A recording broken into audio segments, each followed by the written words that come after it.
Hello there. What you should know before you take the course: you need a basic knowledge of SQL. You also need a basic knowledge of database concepts. Who should take the course? The course is designed for beginner data science analyst, data analyst, beginner data engineer, and beginner data reporting analyst. What you learn on the course: the course is a practical course, and some of the things you'll learn include setting up the SQL reporting analytic environment. So you'll be installing a MySQL Server and setting up what MySQL Workbench, which will be used for the reporting and analytic queries. You also learn about basic database concepts. You learn about data types, using the SQL select statements to retrieve data from a database table. You learn about removing duplicate records, filtering data with various operators, analyzing data using patterns like the like operator, using that in combination with wildcards. You learn how to sort the data that you have retrieved from a database table. You learn how to report on various aggregated data, so we'll be using aggregate functions. You also learn how to report on data extracted by joining data from multiple tables. You learn how to group data from a query. Course format and duration: the format of the course is video based and the duration is 3.5 hours long. Thank you so much for watching, and bye for now. Hello and welcome to this video. I will be giving you a brief introduction to SQL. What is SQL? SQL stands for Structured Query Language. It is also popularly referred to as SQL in the IT industry. So what does SQL do? SQL basically allows you to access and manipulate databases. SQL became a standard of the American National Standards Institute, which is also referred to as ANSI. It became a standard in 1986. It also became an international organization for standardization in 1987, which is referred to as ISO. There are different versions of SQL. For example, you have the Oracle version, you have the MySQL version, you also have the Microsoft SQL Server version, you've got the PostgreSQL versions, you've got Sybase. So there are different flavors of the SQL language depending on the vendor. One thing to note with the different flavors or versions of SQL is that they have their own proprietary extensions in addition to the SQL standard extension. So apart from the SQL standard language, these different versions of SQL also have their own proprietary extensions that they use in addition to the standard SQL. Because SQL belongs to the American National Standards Institute and is also an international organization for standardization, what they do, they help standardize some of the commands that are used in SQL. For example, where we have different versions or different vendors have their own version of SQL, they have to comply with the American National Standards Institute and the International Organization for Standardization. They comply in that they all have to support certain commands in the same way. And these commands are select, update, delete, insert, and where.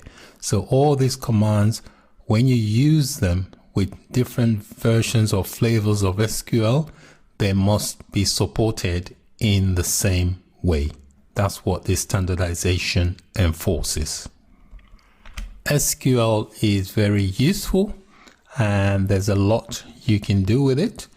You can retrieve data from a database. You can insert new records in a database. You can update existing records in a database. You can delete records from a database. You can create new databases and tables. You can create stored procedures. Stored procedures basically are SQL scripts that will get executed when certain conditions are met. They are usually stored in the database. Also, you can use SQL to set permissions on various types of database objects like tables and other related objects. So that's it for this quick introduction to SQL. Thank you for watching and bye for now. Hello and welcome. In this video, I'm going to give you a brief introduction to MySQL. MySQL is also popularly referred to as MySQL in the IT sector. So in this video, I'll be referring to MySQL as MySQL. What is MySQL? MySQL is an open source relational database management system. So it's a software used to manage databases. Open source means that it is open for other developers to contribute to make it better. MySQL can be implemented on a variety of platforms. So you can run it on a Windows-based computer, a Unix, also includes Ubuntu. You can also run it on Mac OS and other related platforms. MySQL is ideal for both small and large applications. MySQL uses standard SQL. MySQL is fast, reliable, and easy to use. MySQL has both free packages that can be used, and there are also commercial related packages. MySQL is owned and distributed by Oracle. MySQL is popularly used in combination with the PHP programming languages. Other programming languages can also use MySQL, but it is popularly used with the PHP programming language. MySQL, like other relational database management system, stores its data in a table. Let's take a look at the customers that are currently using MySQL as their database. So this link here will show you the customers using MySQL. So this is MySQL customer page that shows you the various customers using MySQL. So they are grouped in different categories. So you've got the telecom sector, you've got the web e-commerce, you've got the technology/software. So there are different aspects. So you've got the government, you've got healthcare, manufacturing, media, retail. So let's take a look at the media and entertainment. So you've got YouTube, Netflix, Spotify, and more. So there's some key heavy players here using MySQL as a database. So feel free to look through this list, and that shows you how popular MySQL database is. So that's it for this quick introduction to MySQL. Thank you for watching and bye for now. Hello and welcome. In this video, we are going to download and install MySQL.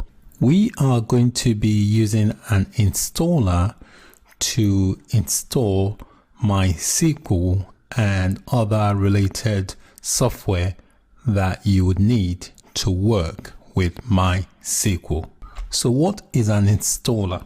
An installer is basically a piece of software that is used to install software programs on a system. An installer basically makes it easy to install other programs by providing the user with a step-by-step process, also giving them the ability or the options to select what they wish to install. So to download the MySQL installer, we need to go to the link I have displayed on the screen. This is the download page to download MySQL installer. So if I scroll down to the bottom of the page, when you download the installer and run it, it will install all these various software. These are all part of the MySQL catalog. These can be installed individually, which takes a lot more time. But when you're using the installer, it can install all these together for you. So that's the advantage of using the installer. It basically simplifies the process. So if I scroll down, there are two installer files depending on how you wish to run the installation. If you want to run the installation with an internet connection, then you choose this file. If you want to run the installation offline, you choose this file, which is a much bigger file. So if I scroll down, you'll see the two files that we have. For me, I'm going to choose the smaller file because I want to run my installation using my internet connection. So I'm going to download that. If you, however, want to run your installation offline, you need to click on this download button, which is a much bigger file. So I'm going to go for this one. So I'll click on the download button and it gives me this page. To begin your download, it's asking if you can sign up or if you've already got an account with Oracle. It's telling you to log in. Well, this is optional. You don't have to do that. There is an option here to skip that. You can say no thanks, just start my download. So I'm going to click this link here and it should begin the download. So that's my download there. I'll just give it a few minutes to complete. So the file has finished. So I'm just going to double click to run the installation. You may get an antivirus pop-up when you try to run the installation, basically asking you if it is safe to install the package. So I'm going to double click and I'll just say yes to my antivirus. You can see it's asking if I want to launch and I've said yes. So it's telling me here that there is an upgrade available for MySQL installer. It's saying if I want to go for the upgrade, I'll say yes to begin the upgrade of MySQL installer. So you are presented with this page here for license agreement. So click on this checkbox here that says I accept the license terms. Feel free to read through that if you wish to do so and click next. And then you have to choose the type of setup. There are different types. The default is developer. It tells you what it's going to install in this area here. If you click on the different options, you can see what it entails. For me, I'm going to go for the full option here, which will install all, including MySQL products and features. So it tells you here what it is going to install. So now that I've got my setup type selected, I'll click next, and here I'm presented with an option to manually install this Python connector. MySQL basically has different connectors that allows you to connect to the MySQL database. They're basically connectivity drivers for database. So if you're working with Python, for example, and you want to use MySQL as your database, then you will need a connector. I'm going to skip that at the moment because I don't need it. So I'll say next. So what it's doing here is telling me that I have not chosen this option here. So it's asking me, do I want to go ahead with the installation despite the fact that I've not chosen that? I'll say yes, please go ahead. Click on that. And what it will do, it selects all the products that it is going to download and install. You can see here the status is saying ready to download, and it's asking you here to click on the execute to install or update these packages. So I'm going to click execute to begin the download and then installation of the packages.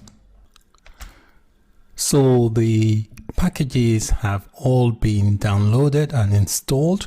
You can see the status is complete, which means it has successfully installed all these packages, hence you have the green ticks. So the installer has taken us through the license agreement. We've chosen a setup type. We've done the installation. Now we are going to the next stage, which is the product configuration. So click on the next button, and here is telling us it's going to configure these products. Okay, so it says ready to configure. Just click on the next button, and we will be given this option here for group replication.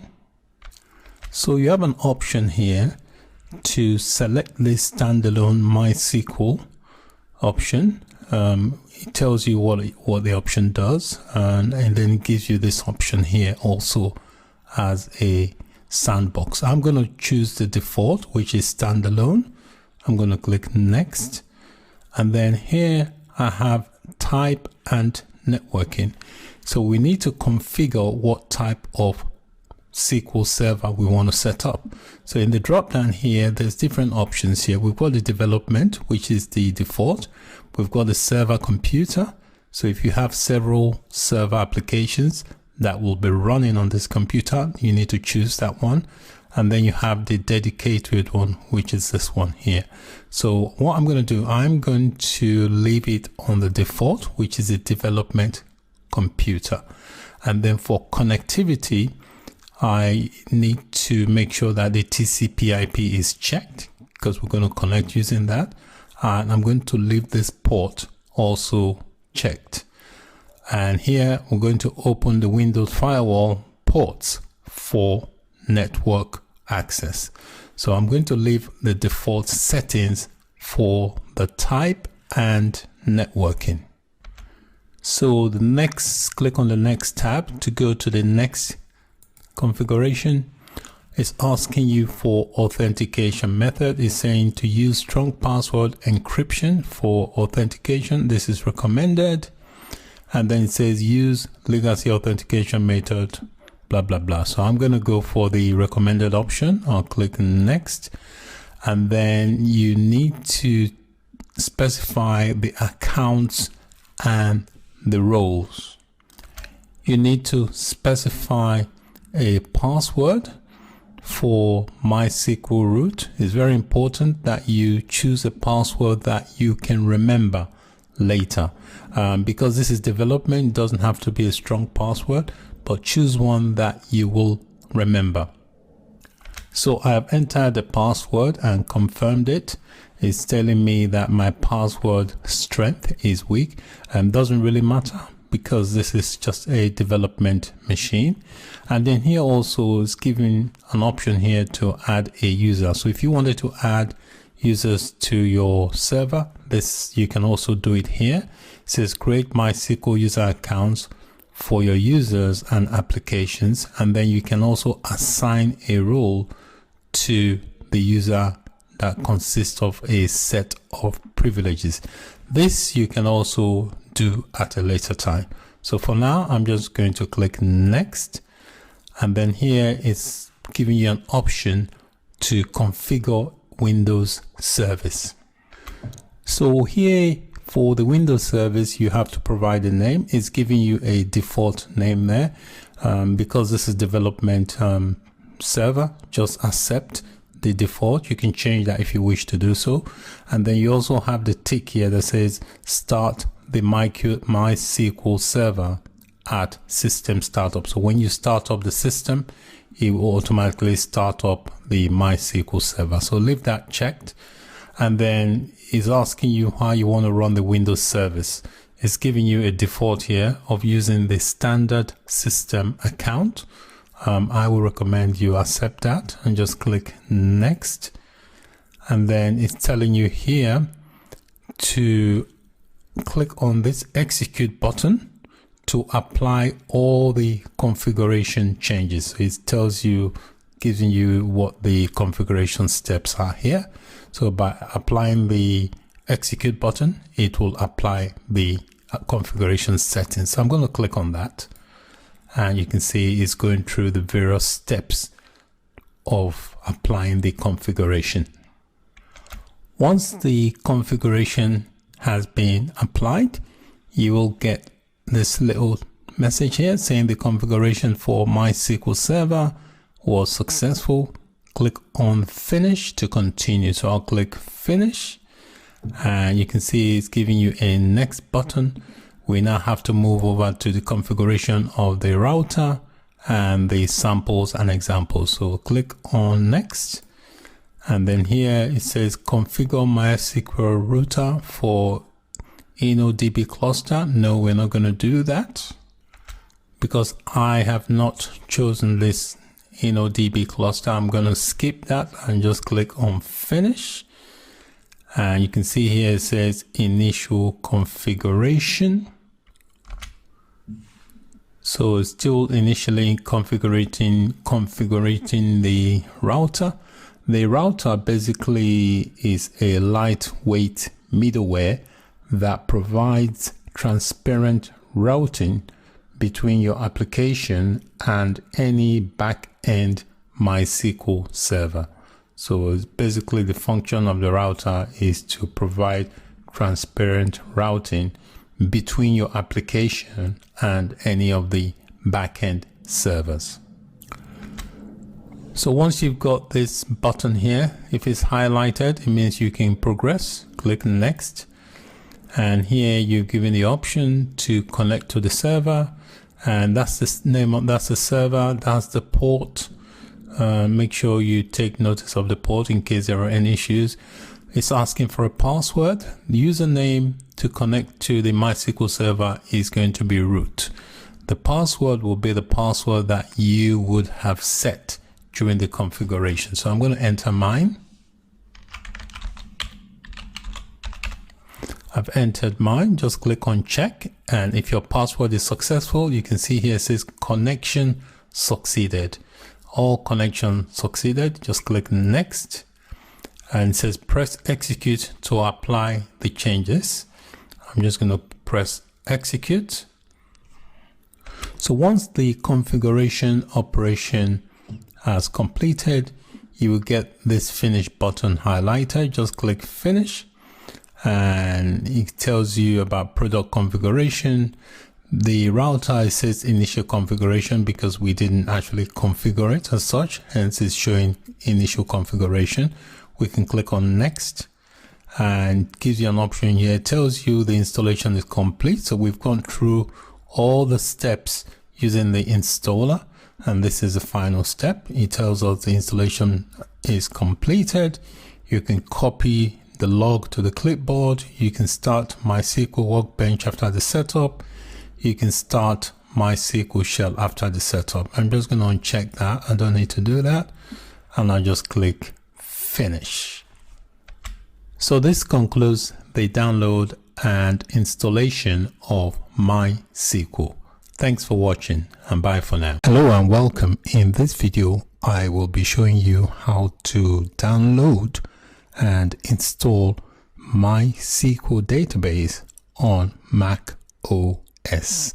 I have got the address displayed on the screen that will take us to the download site. Before you download the MySQL for Mac, it's good to check what version of Mac OS you are running, and you can do that just by clicking on the Apple icon on the top of your screen, on the preferences, and just click on About Mac. It will bring you this view here, and my version is 10.13, so check the version you have got. So this is the download page for MySQL, which is mysql.com. So once you land on this page, click on the downloads button, and that will show you the different products that you can download. Some of the products are commercial. It tells you there, like that is commercial. The enterprise version is commercial, so we want the free version that we don't need to pay for, which is this one here. It's called MySQL Community Edition. So click on that and that will show you the download options. So what we want is the MySQL Community Server. Current version as of the time I am making this video is 8.0.11. So click on MySQL Community Server and that will give us some options here. So you can read through if you wish to do so, and it tells you installation instructions and stuff. So but what we really want is this. I've already checked the version of Mac I have got. Make sure on the operating system you've got the Mac OS selected, and here you can see it says packages for High Sierra 10.13, which is what I got, is compatible to this one. So make sure you click on the download that says DMG file, okay, which is disk image file. Click on that, click on download, and that will begin the download. Before the download will begin, you will get a prompt to say begin your download. It's asking you to either log in or sign up, but you can skip that by clicking on this link that says no thanks, just start my download, and that will start the download. So you can see the download has started. Okay, that's my download there. We'll give it a few minutes to complete. Once the download has completed, you can just double click to run the DMG file. So I'm just going to double click, and you can see here is opening the MySQL Mac OS DMG file. So this is the package. Just double click on the package to run the installation. So once you double click on the package, you can just click continue and click continue again. These are the steps that it will take you through to complete the installation. So click continue and click continue again. You can say I agree. Click install. Tells you it will take this amount of disk space, so make sure you have enough disk space.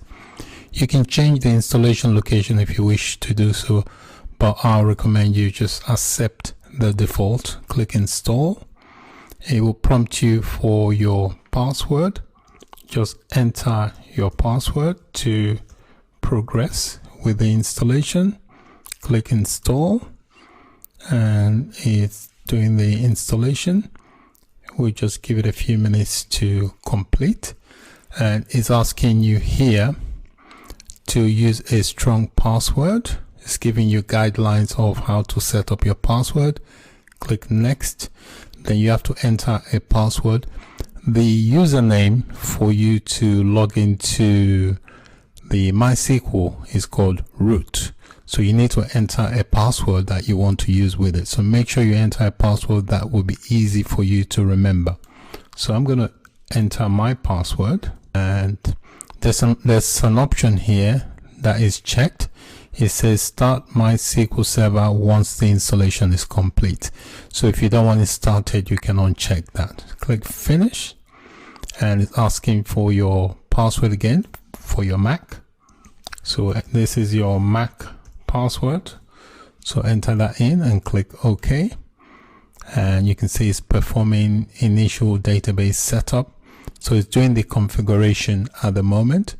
We'll give it a few minutes to complete that. All right, so it seems to have done it. It says thank you for installing MySQL Server. So you can click on close.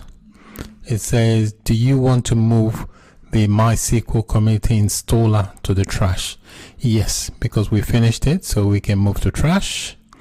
Excellent. So that completes the installation of MySQL on a Mac. To check that you've got MySQL running, you can go into your preferences. So just open up your preferences tab, and inside the preferences you should see the MySQL icon. So click on that, and you can see here it tells you that you have an active instance of MySQL 8.0.11 which is currently running.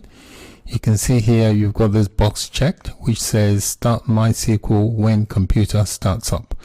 Okay, so you've got the path here as well to where the installation is held. So that's the instance that you've got configuration settings as well. So you can look at the various configuration settings for MySQL. So that's it for this video on the installation of MySQL on a Mac. Thank you for watching. Bye for now. Hello and welcome to this video. I will be introducing you to MySQL Workbench. What is MySQL Workbench?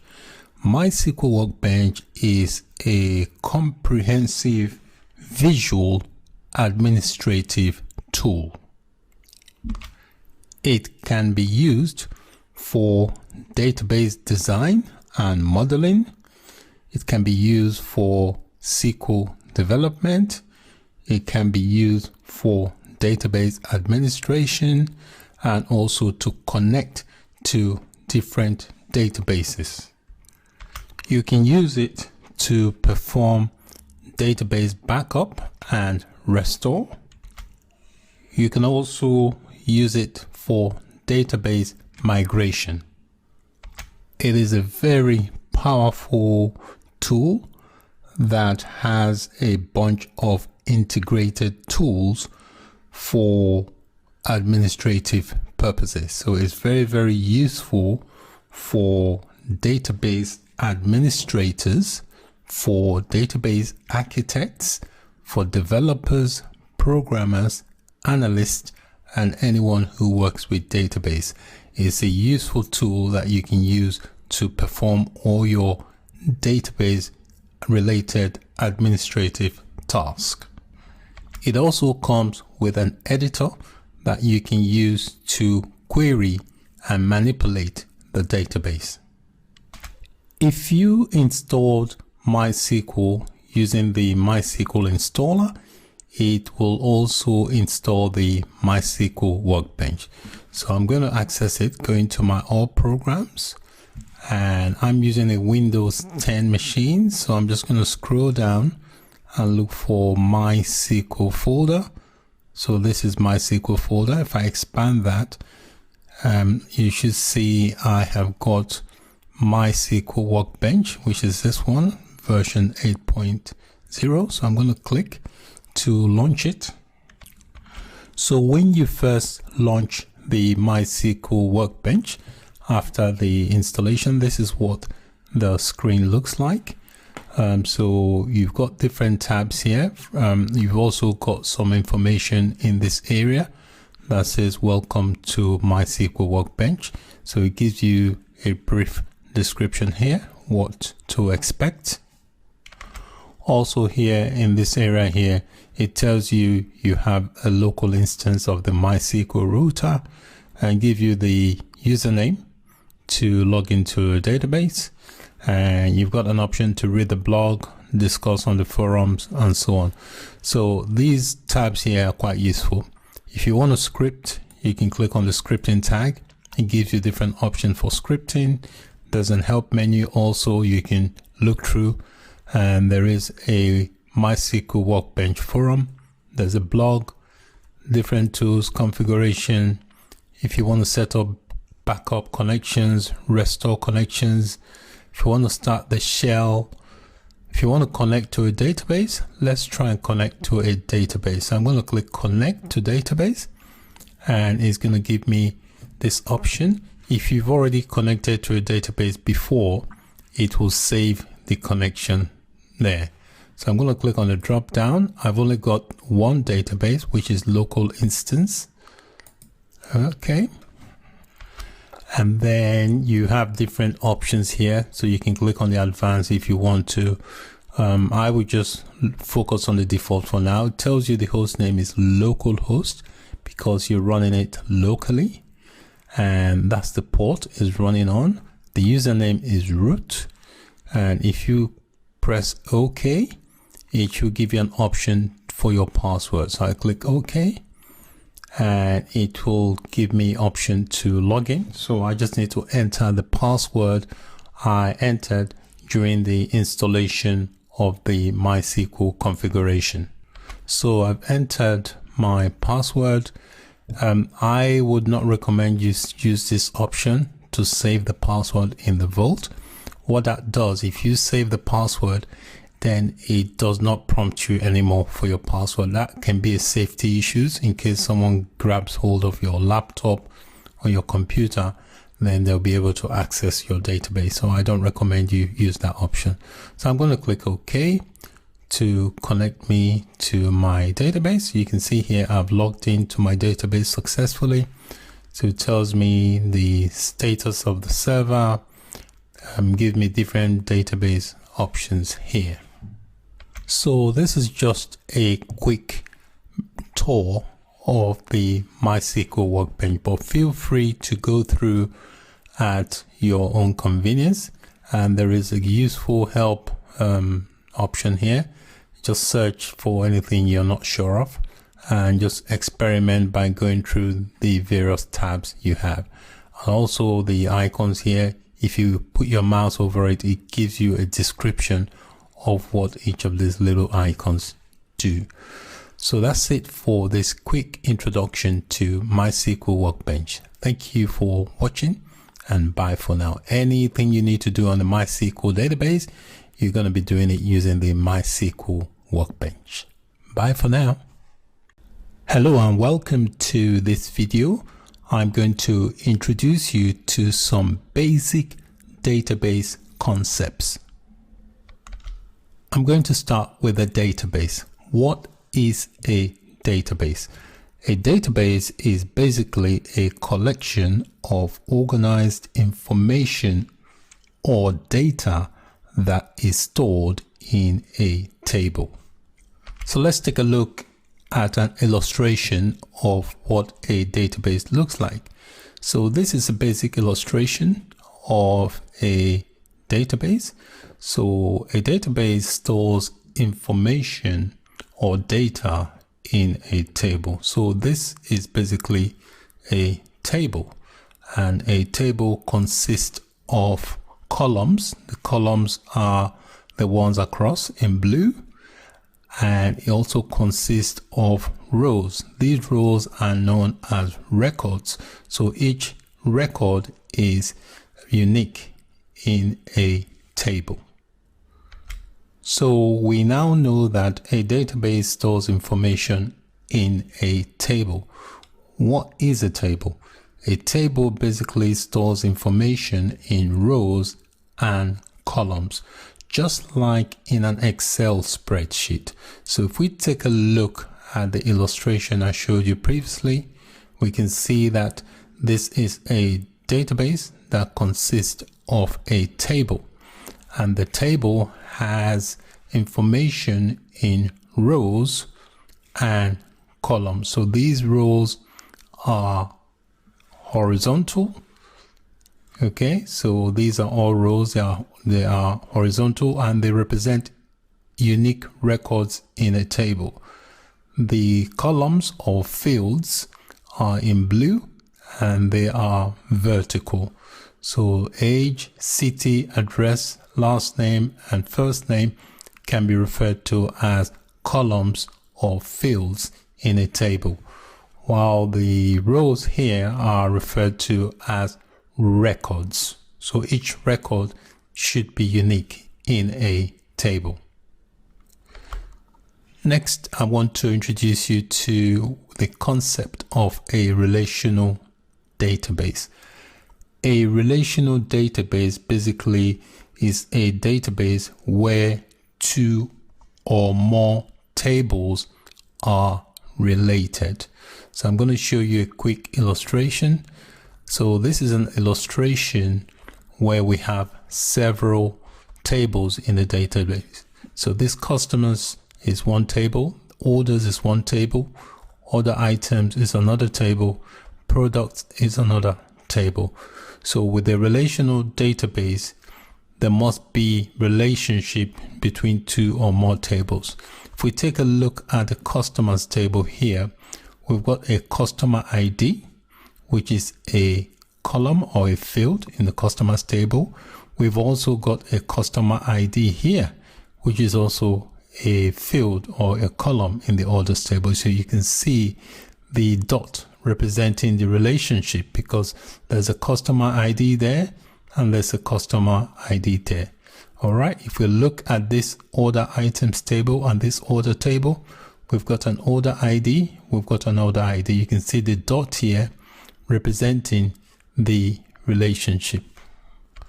Likewise, we've got a table called products.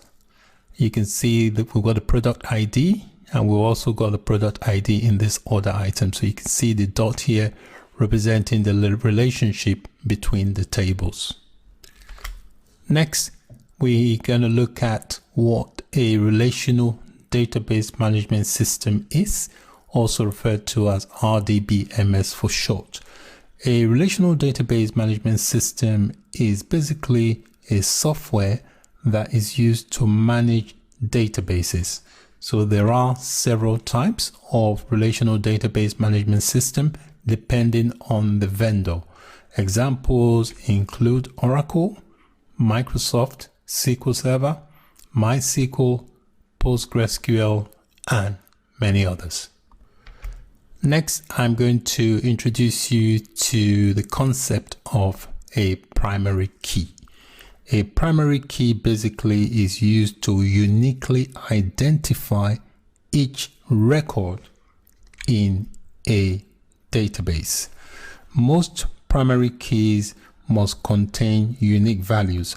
That means a primary key cannot contain null value. A null value basically is a value that is not represented, is unknown. So there must be a record that identifies each record uniquely in a database table. Also, a table can have only one primary key, which can consist of a single or multiple fields. So again, looking at this illustration of a table, we can see here that where we've got PK represents a primary key. We're using the customer ID as a primary key to identify each record in the table. In this table, we're using the order ID as a primary key. The next concept is a foreign key. A foreign key basically is a key that is used to link two tables together. So a foreign key can also be a collection of fields in one table that refers to the primary key in another table. So again, using this illustration here, we've got in this table, for example, we've got customer ID as the primary key, while in this table called orders, we've got customer ID as the foreign key. So the table that contains the foreign key is called the child table, and the table containing the primary key is called the parent table. So in this case, the customer ID here, where we've got the primary key, is a parent table, while the customer ID here, where we've got the foreign key, is the child table. The next concept I want to introduce you to is constraints. Constraints basically are used to specify the rules you want your data to follow in a table. And when you are setting up constraints, you can actually implement it at the point of creating the table. So when you're creating the table, you can also implement different types of constraint. An example constraint you could implement, for example, in any of the fields, you could say you don't want the value to be null. Null basically means that a value that is not known. Say, for example, here, I can specify that the customer last name, I can place a constraint in this field and say the customer last name cannot be null. That means they must provide a name for the customer name. Without that, it will not allow the input for that column. So that's basically what a constraint means. There are different types of constraint you can use to specify different types of rules you want your data to follow in a table. So any data you input, you want a set of rules for that data to comply with. So that's it for this video. In this video, I introduced you to some key and basic database concepts. Thank you for watching, and bye for now. Hello and welcome to this video. I'll be introducing you to schema. What is a schema? A schema basically is a container of database objects and configuration. So a schema is a container of database objects. By database objects, it could include things like database tables, index, views, and stored procedures. Schema basically is a logical way to group objects in a database. For example, you can have a large enterprise application and you can have different schemas for different aspects of that application. For example, you can have an HR related table and you can put that into a HR schema. You can have an accounting related table and put that into the accounting schema, and so on. So a schema is very useful. It makes management easy. With schemas, you can apply permissions to individual schemas. And when you apply permissions, the users who have access to that schema will also have access to the objects in that schema. For example, the database, tables, and so on. A schema can be owned by any user, and the ownership is also transferable. Schemas are generally created and also altered in the database. So schema basically can also represent the logical structure. So whereby you have the logical structure of a schema, that will give you the relationship between the tables in the database. When you have a physical schema, basically it relates to the structure and the data that it holds in the database. So I have opened up MySQL Workbench and connected to my database. When you install MySQL and MySQL, workbench using the MySQL installer. It also installs some sample databases. So you can see here where I've got schemas, I've got 3 databases listed here. You can see these are all sample schemas. I've got one here called Sakila, I've got Sys, and I've got World. So these are all different schemas. So you can easily assign permissions to each of these schemas so that some users can have access to one schema and not the other. So they're very, very useful. They logically can group objects in a table. If I expand this schema, for example, you can see here, these are the tables that belongs to this Sakila schema. If I expand that, you can see these are all objects. These are tables, views, stored procedures, functions. These are all referred to as objects, and they are all components of a schema. If I open this schema, again, you have related objects as well. So every schema has its own logical structure and object contained within it.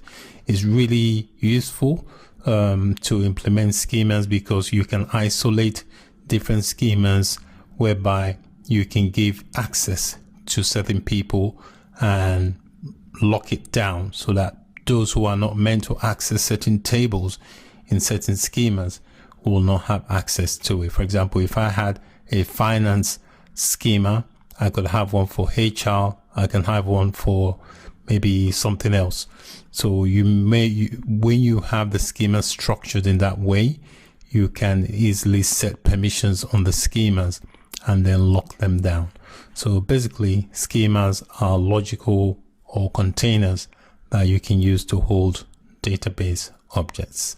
So that's it for this brief introduction to schemas. Thank you and bye for now. Hello and welcome to this video. I'm going to introduce you to some basic database concepts. I'm going to start with a database. What is a database? A database is basically a collection of organized information or data that is stored in a table. So let's take a look at an illustration of what a database looks like. So this is a basic illustration of a database. So a database stores information or data in a table. So this is basically a table, and a table consists of columns. The columns are the ones across in blue, and it also consists of rows. These rows are known as records. So each record is unique in a table. So we now know that a database stores information in a table. What is a table? A table basically stores information in rows and columns, just like in an Excel spreadsheet. So if we take a look at the illustration I showed you previously, we can see that this is a database that consists of a table, and the table has information in rows and columns. So these rows are horizontal. Okay, so these are all rows, they are horizontal, and they represent unique records in a table. The columns or fields are in blue and they are vertical. So age, city, address, last name, and first name can be referred to as columns or fields in a table, while the rows here are referred to as records. So each record should be unique in a table. Next, I want to introduce you to the concept of a relational database. A relational database basically is a database where two or more tables are related. So I'm going to show you a quick illustration. So this is an illustration where we have several tables in the database. So this customers is one table, orders is one table, other items is another table, products is another table. So with a relational database, there must be relationship between two or more tables. If we take a look at the customers table here, we've got a customer ID, which is a column or a field in the customers table. We've also got a customer ID here, which is also a field or a column in the orders table. So you can see the dot representing the relationship because there's a customer ID there and there's a customer ID there. All right, if we look at this order items table and this order table, we've got an order ID, we've got an order ID. You can see the dot here representing the relationship. Likewise, we've got a table called products. You can see that we've got a product ID and we've also got a product ID in this order item. So you can see the dot here representing the relationship between the tables. Next, we're going to look at what a relational database management system is, also referred to as RDBMS for short. A relational database management system is basically a software that is used to manage databases. So there are several types of relational database management system depending on the vendor. Examples include Oracle, Microsoft, SQL Server, MySQL, PostgreSQL, and many others. Next, I'm going to introduce you to the concept of a primary key. A primary key basically is used to uniquely identify each record in a database. Most primary keys must contain unique values. That means a primary key cannot contain null value. A null value basically is a value that is not represented, is unknown. So there must be a record that identifies each record uniquely in a database table.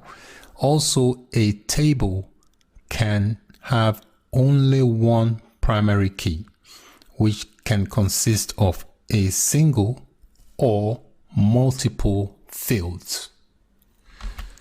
So again, looking at this illustration of a table, we can see here that where we've got PK represents a primary key. We're using the customer ID as a primary key to identify each record in the table. In this table, we're using the order ID as a primary key. The next concept is a foreign key. A foreign key basically is a key that is used to link two tables together. So a foreign key can also be a collection of fields in one table that refers to the primary key in another table. So again, using this illustration here, we've got in this table, for example, we've got customer ID as a primary key, while in this table called orders, we've got customer ID as the foreign key. So the table that contains the foreign key is called the child table, and the table containing the primary key is called the parent table. So in this case, the customer ID here, where we've got the primary key, is a parent table, while the customer ID here, where we've got the foreign key, is the child table. The next concept I want to introduce you to is constraints. Constraints basically are used to specify the rules you want your data to follow in a table. And when you are setting up constraints, you can actually implement it at the point of creating the table. So when you're creating a table, you can also implement different types of constraint.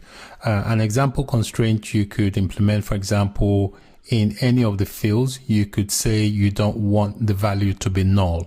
Null basically means that a value that is not known. Say, for example, here, I can specify that the customer last name, I can place a constraint in this field and say the customer last name cannot be null. That means they must provide a name for the customer name. Without that, it will not allow the input for that column. So that's basically what a constraint means. There are different types of constraint you can use to specify different types of rules you want your data to follow in a table. So any data you input, you want a set of rules for that data to comply with. So that's it for this video. In this video, I introduced you to some key and basic database concepts. Thank you for watching, and bye for now. To retrieve data that is stored in a MySQL database, you have to query the database. And the statement that is used to query a MySQL database is called the select statement. This is going to be the most used statement that you would use when you are working with a MySQL database or any database for that matter. The select statement is very important. It's what you use to interrogate the database to get information out. Obviously, you have to use the select statement with other clauses or other keywords. For example, your select statement must always contain a from. The from clause basically is where you specify the table that you want to retrieve the data from. You can also add a where clause. A where clause is basically used to act as a filter so that you only retrieve from the query the information you want. Your select statement can also include operators. Operators could include things like greater than, less than, or, and, in, between, and so on. So you can add all these things to your select statement, but the basic select statement must always have a from. In most cases, it has a where as well, because you don't want to put a lot of pressure on the network or the database by using the from by itself. The where clause will filter and limit the records that are returned by the query, depending on how you have specified the query. So let's write a very basic select statement. So in MySQL here, you can see the database I am trying to query is this database here called Fruit Shop. So make sure that you have your schema highlighted, because that is the schema that the query will be run against. And to change schemas, you just double click on any schema you want, and that schema will become bold. And then any query you write will be executed against that schema. So the schema I'm working on is this Fruit Shop. If I expand that, it has two tables. One is called fruits, one is called units. So let's try and get some data from this table. So to begin, you write a select statement. So I'll say select. That's the first thing you do. And then you do a space. Next thing you have to specify is the from. You always have to specify the from. The from, before you select the from, when you do a select statement, you can either select individual columns. For example, if I expand this here, and you can see all the columns, I can either select the column I want, or I can use an asterisk. When you use an asterisk, it will return the records from all the columns within that table. So once you specified the column, next thing you need to do, you specify the table where the information is coming from. So you specify that in the from clause. So the from here will be fruits. That's the name of the table. And then you terminate that with a semicolon. Semicolon means it tells the editor that that's the end of the statement. Now to run this, I just click on that to execute, and you can see here, these are all the columns in the table.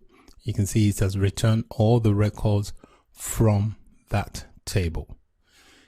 This is okay because this is a very small table, but if you are working in a large corporation and you have a big database with tables that have thousands and thousands of records, you don't want to do a star.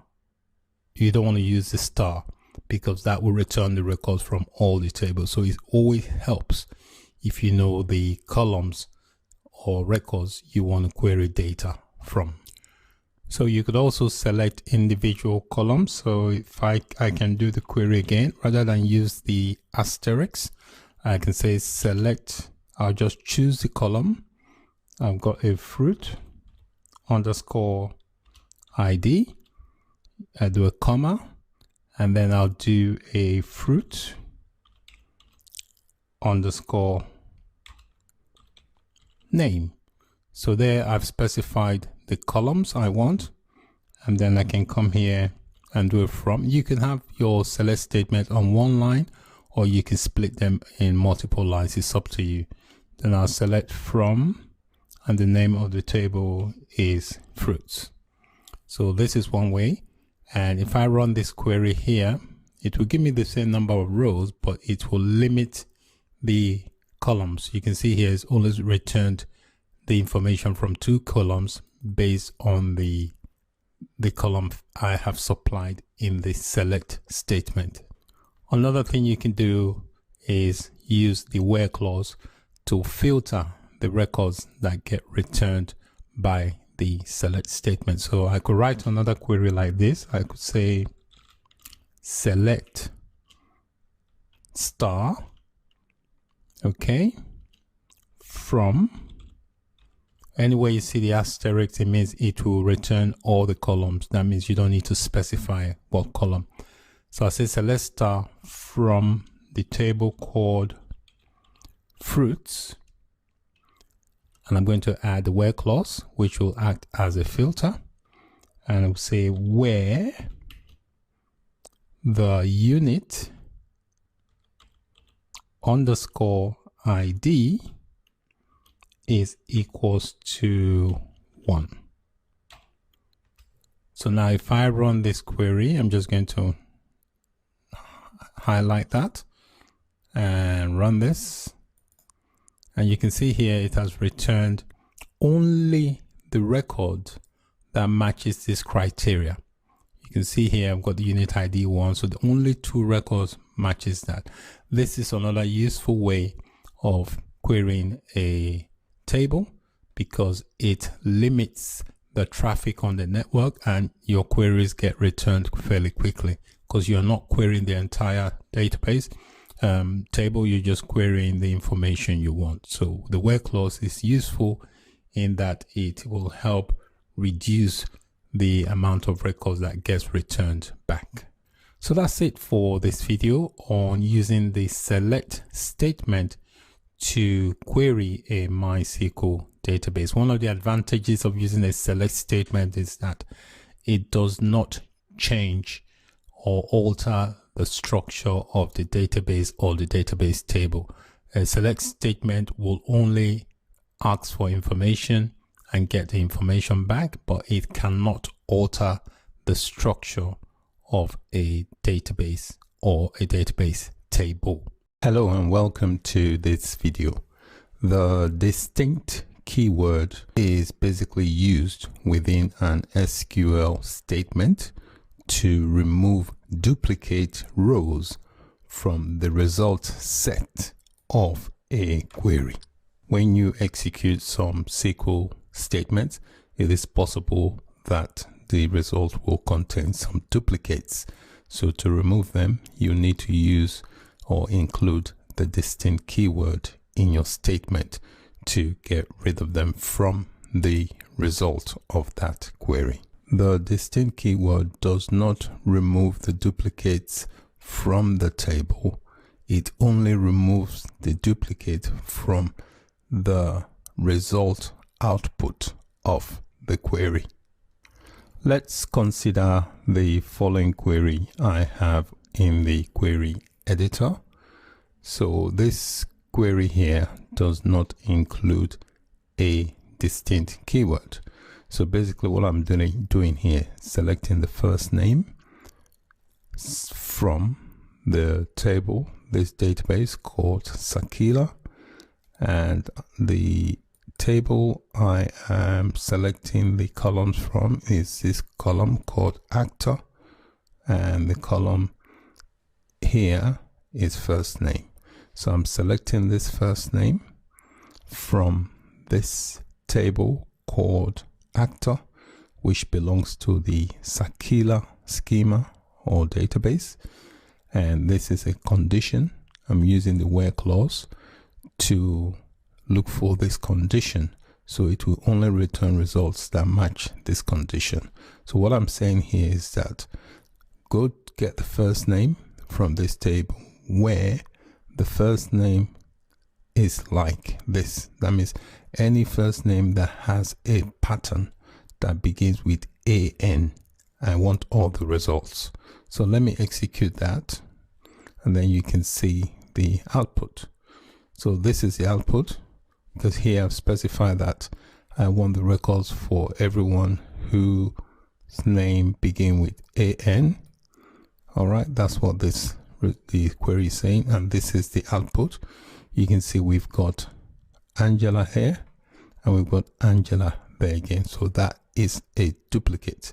So if I use this query and add a distinct, it will remove one of the instances of Angela. So let's modify this query to include a distinct. All I need to do after the select statement, I just add the keyword distinct. What I'm saying here, I want the first name here to be distinct. So now if I run this query again by clicking on this, you can see here I've only got one instance of Angela. So it has removed the duplicate from the result of the query, but not from the actual table itself. You can also use the distinct keyword with the count aggregate function. So for example, you can find out the count of the number of rows that match a certain condition. So I'm just going to exit out of this query window by clicking on the X. So I'm going to modify this query to include a count. So here I'm going to say select, I'll do a space, and I'll say count. Count is an aggregate function, and you have to include aggregate functions in parentheses. So I'm going to wrap this in parentheses here. All right, so make sure there are no spaces when you use the count. You can see here there's no spaces between the parentheses. So I'm doing a count aggregate function on this value here. So it will return a count of any record that matches this condition. So it won't display the actual record, it just give me a count. So let me execute this, and you can see here it's giving me a count of 3. So there are 3 records that matches this condition in the where clause. When you use the distinct keyword, you can also use it on multiple columns, not just the one column. For example, if I remove the count, I can do a distinct on both the first name and the last name. Okay, I'll just make this lowercase last name.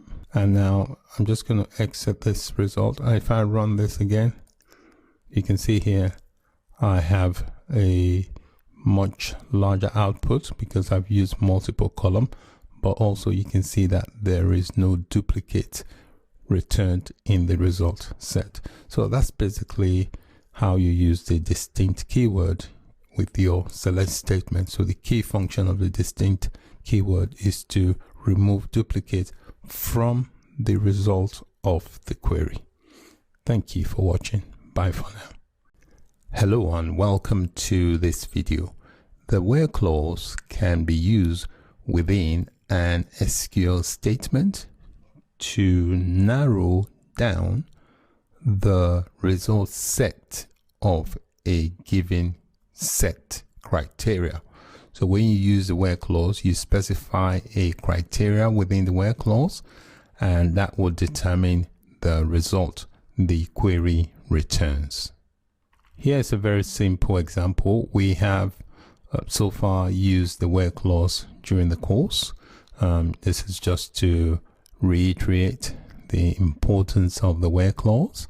So here I'm selecting all the columns from the table called actor from the SQL schema, where the first name equals to Nick. So this is the condition. It will only return the results that matches this condition. So let me execute. You can see here it's returned 3 records because there are 3 people that have the first name of Nick. You can also use the where clause with an update statement when you're trying to update a record that is already in the database. You have to use a where clause to prevent other records from being updated. Also, when you're trying to delete records, you have to use the where clause. Very important, because the where clause prevents unnecessary deletion of records from a database. Let's take a look at this query here. I'm not going to execute it, but I just want to show you the importance of the where clause. So if we wanted to update a record, for example, here, I wanted to update this record from the actor table. You use this set basically to change the value. So I'm changing the first, I'm setting the first name to equals to Nikki, where the actor ID is 2. So you can see the importance of the where clause. It will only action the update statement where this condition in the where clause is true. So it will only change if it can find an actor ID that matches this value of 2. If it finds that, it then makes the change and changes the first name to Nikki. So that's basically it on using the where clause. Thanks for watching. Bye for now. Hello and welcome to this lecture. In this lecture, you will learn how to use the MySQL between operator. The MySQL between operator is used to determine whether a value is in a range of values. Let's have a look at an example and see how this works. I have got my SQL workbench opened and I have already made a connection to the database. The database and schema I'm going to use to illustrate this example is the SQL sample database and schema. So this is a SQL schema. So if you click on this sign here, it will expand and you can see the list of tables. The table I am going to use to illustrate the example is this table here called the film table. And these are the columns. What we are interested in here is just the columns. So if I expand that, these are the various columns in this film table. I am going to use 3 columns. I'm going to use the title, the release year, and the rental duration. So I'll begin by typing in the select keyword, the IntelliSense as brought up a few suggestions here. So I'll just click on that because it is what I'm trying to type, keyword, and then do a space followed by the name of the column. So the first one is the title, double click and it pops it in there. I'll go comma. Next one is release here. So if I double click, it will pop that in there. There you go. And the final one I'm going to use is the rental duration. So I'll double click. So you don't need to put a comma at the last, after the last column. Now I've got my column set up. I need to specify the table the data is coming from. And the name of the table is film. So I just type in film there. Again, I'm getting some guides by the IntelliSense. I just click on that because what I'm looking for is film and it is a table. So I double click on that. Next, I need to identify a filter because you use the between operator with the where clause, which acts as a filter. So I'll type in where, another keyword, where I'm going to filter the condition I'm going to use for the filter and the between operator.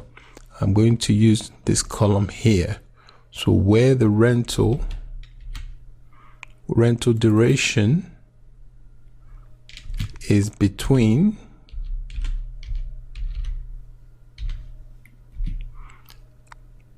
say 3 and 6. Also, I want to set a limit on the number of rows it returns. I don't want it to return everything, so I'll specify the limit using the limit keyword,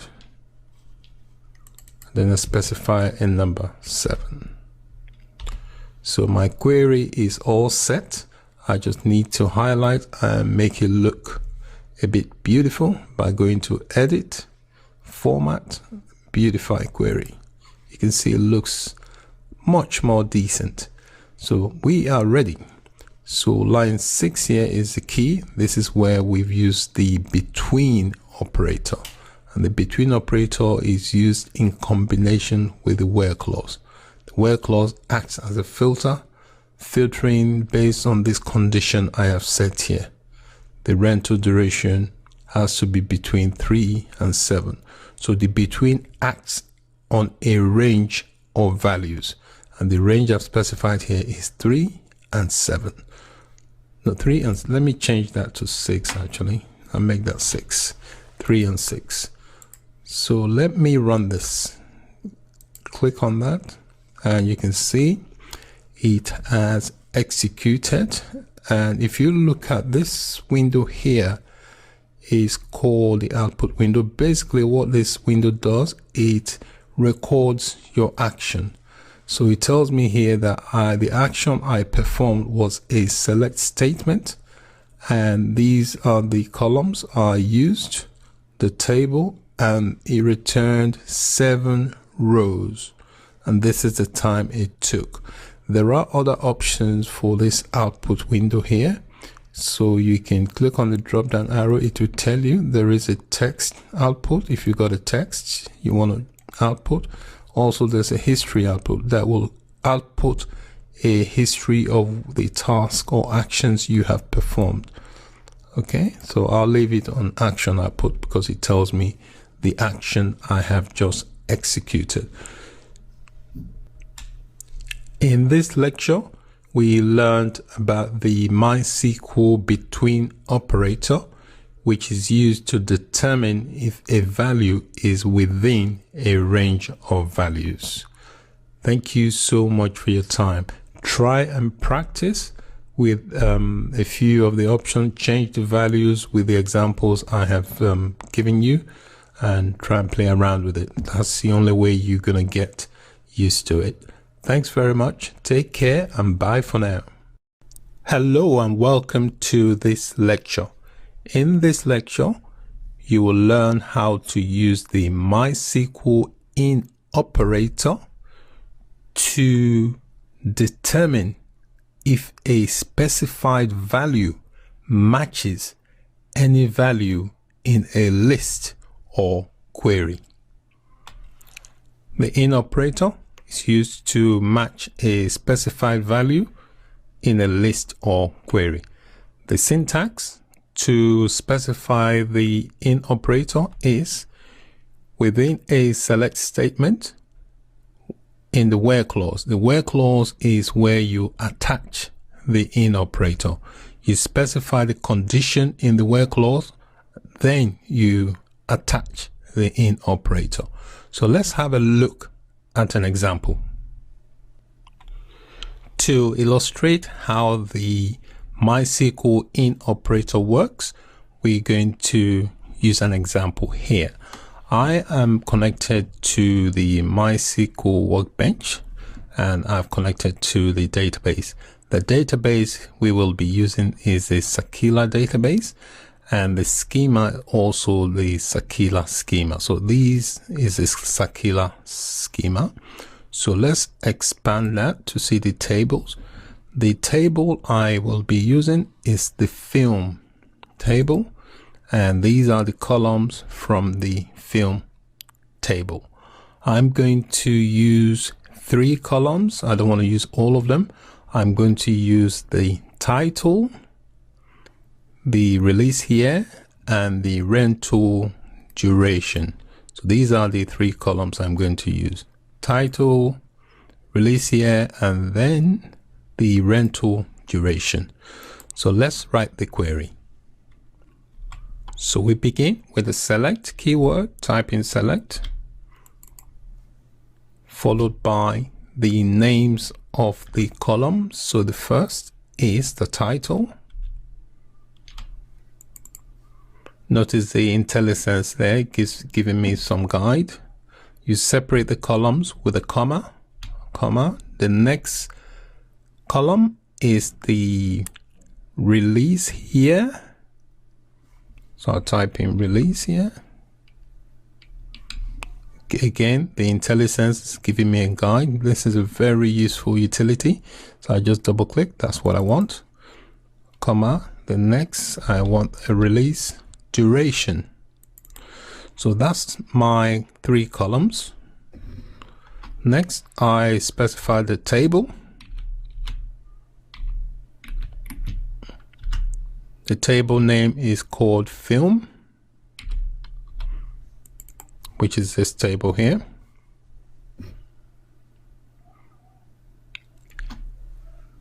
Okay, so what I'll do before using the in operator, let's just run this, execute this query as it is and see. So if you notice, it returns 3 columns: release, the title, release year, and then rental duration. Okay, notice they are different. Because I've set a limit of row here, I can say don't limit, execute, and it will return all of them. So if I scroll, you see there's so many rows there, different values of rows. So many. Okay, see, because I've said don't limit the rows that are returned. So it's returned all the rows from these 3 columns. Now I want to use the in operator, but I have to use it with the where clause to act as a filter to only return the rows that match the criteria I will specify in the in operator. Oh, this query is a bit untidy, so let me beautify that. Go edit, format, beautify. See, it looks a lot neater now. Now we're going to apply the where clause in combination with the in operator. All right, so I type in where. See, the IntelliSense is giving me a guide again, so I'll double click where, because that's what I want. Where the release duration, this is the condition now. The rental duration is a condition I'm setting, where the rental duration, and then I do a space, and then this is where my in operator kicks in. Notice all the keywords are highlighted in blue in this MySQL workbench. So I specify the in operator. Then when you use the in operator, you need to use parentheses as well, because in between here you specify the criteria that the in operator will work with. So if you notice here, there are different rental duration, 6, 3, 7, 5, and so on. If I scroll through, you see there's so many more different types. So I'm going to use, I just want to select 2 criteria. So I'll say 3, comma, and say 5. Just make it odd numbers. All right, so this is what the in operator will look for. If I run this query again, it will only return the rows where the criteria matches 3, where this rental duration is 3 or 5. So let me highlight that, beautify the query, edit, format, beautify. See, the query looks a little bit more decent now. So now we've got our query set. Notice the in operator here is used with a parenthesis because you need to specify the values inside the parentheses that the in operator will look for. So what it is looking for in this query, it will only return rows that match 3 and 5. Using the rental duration is the condition, so it will only return, when I execute this query, I only expect to see rows that have a rental duration of 3 and 5. Also, I want to add something extra. I want to limit the rows to say 7. I don't want too many. 7. And then I end my query with a semicolon. So let me beautify that again. Right, it looks more decent now. All right, let me execute that. Click on that. As you can see, it has only returned rows that match 3 and 5. So these are the conditions I have set in the where clause and using the in operator. Okay, so notice how they work together, the in operator and the where clause. When you're using the in operator, always know you have to use it with a parenthesis because you need to specify the numerical values inside the parentheses. Thank you so much for watching. I hope this lecture on the in operator has been useful. Try and practice using them with various tables and columns. Take care and bye for now. Hello and welcome to this lecture. In this lecture, you will learn how to use the MySQL like operator. The MySQL like operator is used to select data based on patterns. So it will look for specified patterns when searching for data. The like operator is used in combination with the where clause. So when you use the like operator, you specify it after the where clause. The like operator also works with 2 wildcards. They are the % and the underscore. When the like operator is used with a %, it will search for a specified pattern on any string from 0 or more characters. It depends on where you place the percentage within the search criteria.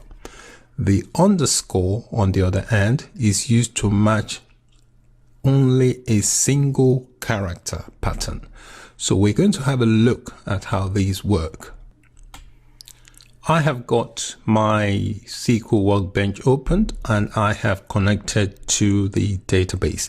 The database I'll be using and schema is the SQL database and schema. So let's click on this sign here. It expands and gives you a list of the various tables. So the table we are going to use is the actor table. If I click on this sign, it will show me the columns. So these are the columns here where it's got columns. If I click on that, it will expand it. So to begin, I'll type in select. Again, the IntelliSense has popped up a few suggestions, so I'll click on that because that is what I want. Select. And then I want to specify just 2 columns. The first name column. So to make it appear here, I just double click on it and it pops in here. And then you separate columns from each other with a comma. The next is the last name. I'll double click. So that's all my columns done. I only want to use 2 columns from this table. The next line is to identify the table that the data is coming from. The name of the table is actor. I'll just double click on that and it pops it in there. Next will be the where clause. We need the where clause to act as a filter. So I'll type in where, double click. Where, the condition I'm going to use is the first name. So where the first name, which is this one. Say for example, I want to search for the first name that begins with the character D. So the way I would do this with a like operator using a wildcard will be to, after the first name, I would say type in like, where first name like, and then because I want to search for where the first name begins with a D, that is the pattern I want the search to look for. So you do a quote followed by the letter D and then the percent. When this is important, when the percent is behind the character, that means it will search for any character that begins with that. So by putting the percentage behind the character, you're saying that look for any pattern that starts with this D. So remember, you also have to enclose it in quotes because you are dealing with a string or text. So for the computer to understand, you need to enclose it in quotes. So that's the search criteria done. So that is it basically. So let's try and beautify this query. We highlight, go edit, format, beautify. So the like operator will search using this percent wildcard for any character that begins with a D. So it will search for all the first name that begins with a D. Let's execute that using this. Let's limit it to just 10 rows by clicking on this. So it will only return 10 rows. So execute. As you can see, it has, there you go. So if you look at the pattern here, all the first name D, it hasn't returned anything else apart from those with the first name that begins with a D. We can also do the reverse by changing the position of the percent sign. We can make it in front by placing the percent sign in front. That means it will search for any first name that ends with a D, not begin this time, that ends with a D. So let's execute that. So take note of the current output. This is begin with.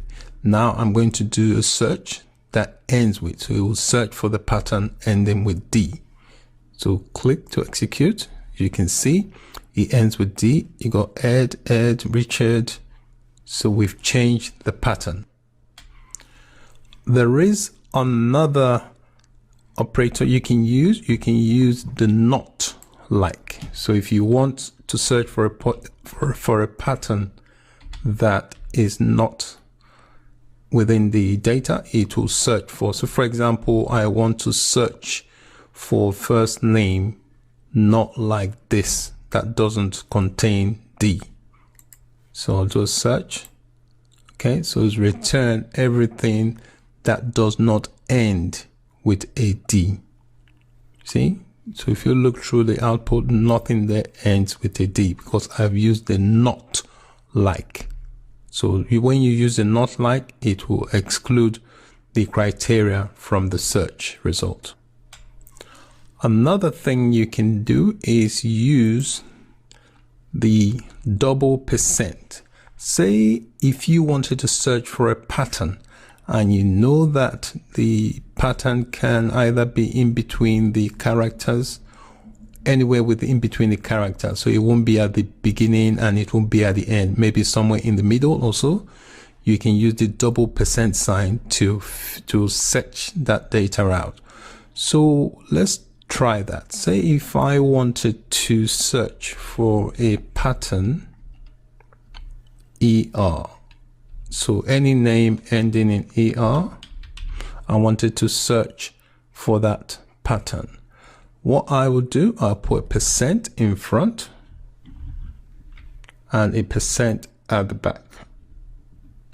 So that means it will pick out that pattern regardless of where it is. So if it's in the front, it will pick it out. If it's towards the end, it will pick it out. If it's in the middle, it will pick it out. So let's give that a go. So it's going to search for that pattern and click on execute. As you can see, if you look at the ER, there's the gen ER there, there's the ER there, there's an ER there, there's one there, there's one there, there is one here, there's one there, okay, there's another there, one there, and there as well. So you can use the $% to search for the criteria on either side as well.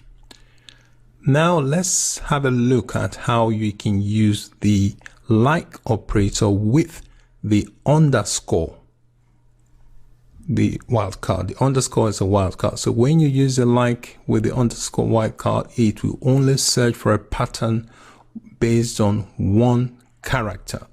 Say if I wanted to, for example, look for anyone whose name, for example, ends with that. You can take out the %. Okay, so this is a criteria here. I'm looking for just one character, which is the underscore. So anyone whose name matches that criteria, so it could be Dan, it could be Dawn, anything that ends with DON, it will fish out or return that search data. So let's have a look. So let me execute that. As you can see, it's returned, you only found 3. So the missing is, you can see the pattern here, it's called Dan, because that's the only single character that you can place in here to match the D and the N. So we have learned how to use a like operator with the not. Also with wildcards, we use the % wildcard. We also use the underscore wildcard. Thank you so much for your time. I will encourage you to try and practice with the examples I've shown you, change some of the values and play around with it. That is the best way for you to get the hang of things. Thank you so much always. Bye for now. Hello and welcome to this video. The order by clause can be used within an SQL statement to sort the result set by one or more fields. So you can sort the result of a select statement either in ascending order or descending order. The default, if you don't specify an order, usually is by ascending order. So let's take a look at this simple query here. We are selecting all the columns from the actor table. This is the circular schema, the schema here. And the table I am referring to is this actor table here. So I'm selecting all the columns from the actor table, and I'm ordering. When you say order by, you mean you're sorting the records by the actor ID, which is this value here. So let me execute. You can see here we have sorted. The actor ID is used to sort the records. So when you use the order by and you don't specify a descending or ascending, the default is used. By default means it will sort from highest or from lowest to highest. Okay, that's the default. If I specified, like this same query here, if we wanted to use descending, for example, if I come here and type in descending, which is DESC, and then run the query again, you can see descending does from top to bottom. You can see it start from 200 and works its way down. If you use ascending, is from bottom to top. So let's use ascending. This is the default. So if you don't specify ascending, it will sort the records in ascending order, which is from the lowest to the highest. Okay, while descending sorts the other way around, from highest to lowest. I have added another query here. In this query here, I am sorting by multiple columns. So I'm applying the order by clause on the first name and the last name. So I've got a where clause here, and the condition, it will sort anyone who has the first name that starts with AN. So let me run this query. You can see here we have, and when you don't specify the order by, it will sort it in ascending order, which is from lowest to highest. If it's alphabetical, it will be from A to Z. So you can see here it's sorted it out. In first name is sorted, see Angela, and so on. And then last name also, you can see is sorting it from alphabetically. You can see we've got H, we've got W, and then we've got A. So if you notice in the sorting of the result, the first name is sorted out first, and then the last name that matches that first name follows. So that's the pattern. If you can also specify this to sort in a descending order. So if I come here and just say DSC, you can do it in lowercase, it doesn't matter. So if I run this query again, you can see the value will be sorted the other way around. So let me run this. You can see the sorting has changed in a reverse order. The only difference between the first and the second statement is that the one I used is descending on the last name field. Therefore, the result will be ordered by the first name column in ascending order, then by the last name in descending order. This basically is in contrast to the first statement, which orders both columns in ascending order. Note the order of the first two records in each of the examples I showed you. Although the records were ordered by the first name, there are two first name records with the same value. That is Angela. This is when the last name descending comes into effect, it results in switching the placement of the two records. You can see here the two Angela here. So where the descending comes in, it switches the placement of the two.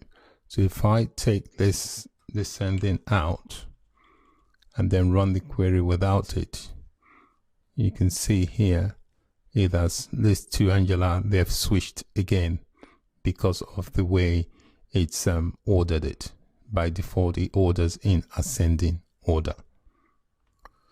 So that's it for this video on using the order by clause. I hope it makes sense. If not, please let me know. Thanks for watching. Bye for now.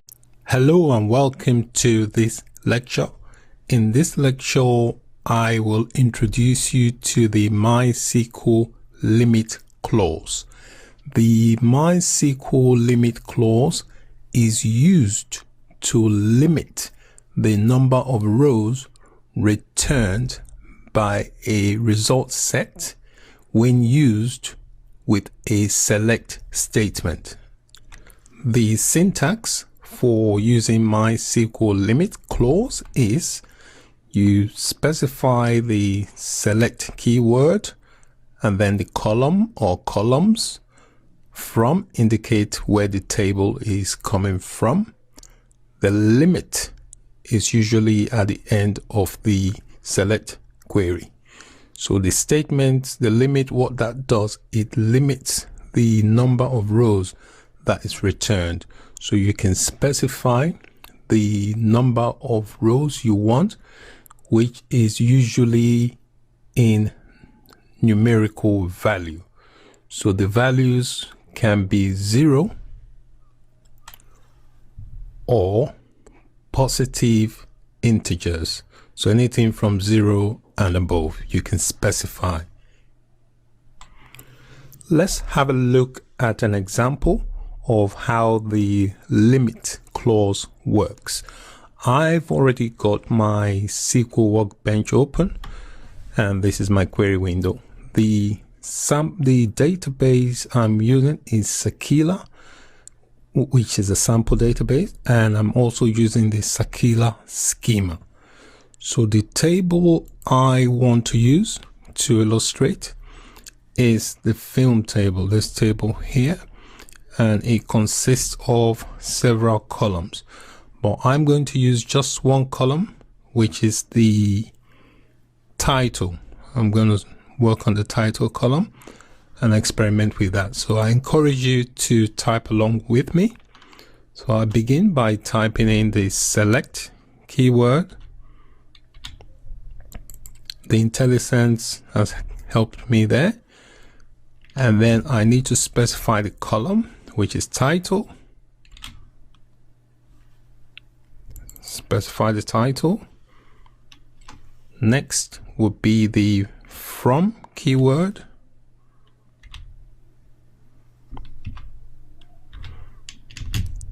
The table is film. Okay, so that's the name of the table. I'm just going to execute this query here without the limit clause so that you can see the difference when I use the limit clause. So I'll execute by clicking on this icon there. As you can see, it's giving me several titles.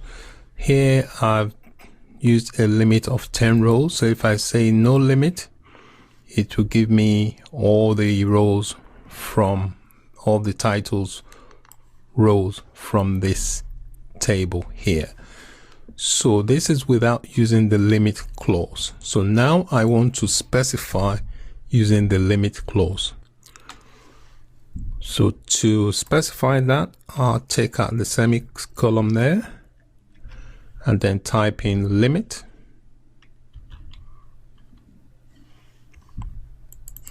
And then you specify the number I want the rows to limit by.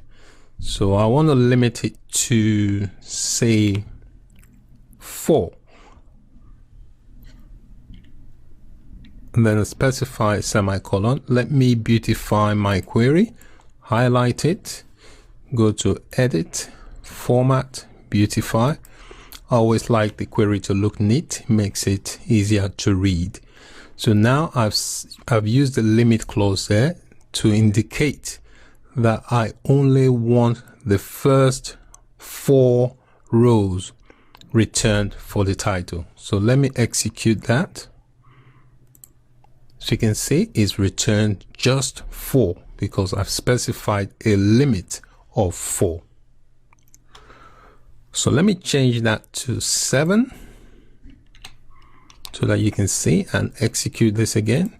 As you can see, it's now giving me 7 rows. So the main purpose of the limit clause is to specify the rows you want returned by the query.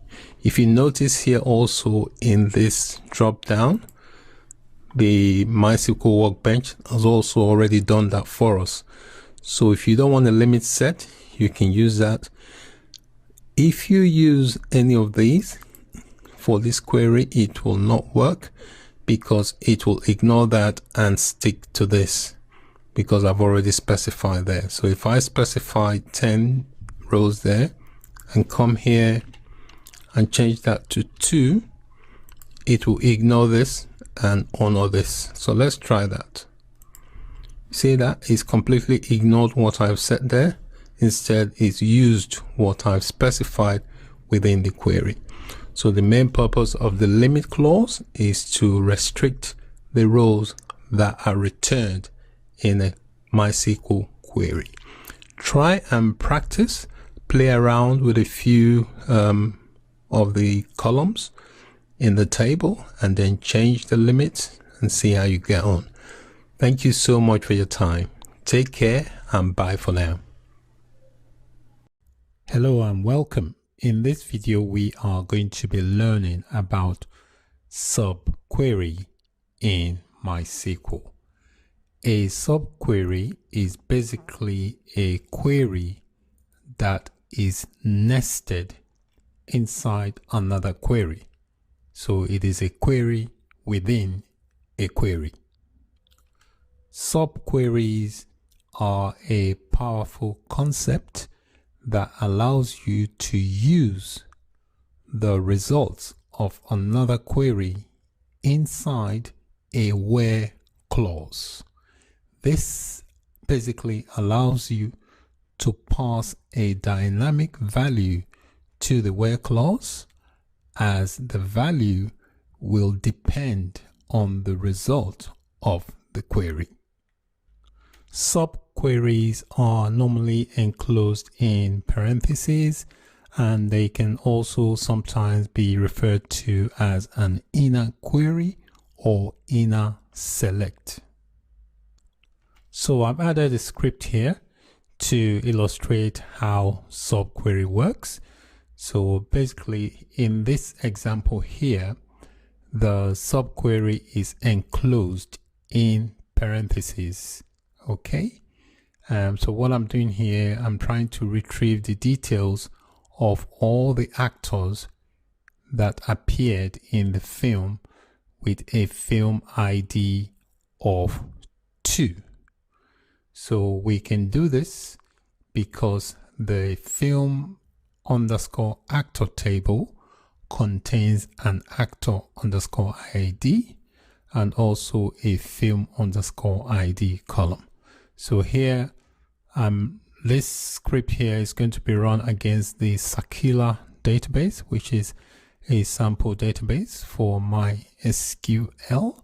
So this here, I'm selecting star, which means all the columns from this table called actor. If I expand, you can see all the column. So it has an actor underscore ID, first underscore name, last underscore name, and last underscore update. That's for the actor ID. So if I go to the film underscore actor column table, so we've got a table called film underscore actor, which is this table. If I expand that, expand the column, you can see we've also got an actor underscore ID. a film underscore ID, and a last underscore update. So what this query will do, it will retrieve the details of all the actors that appeared in the film with a film ID of 2. That's the condition.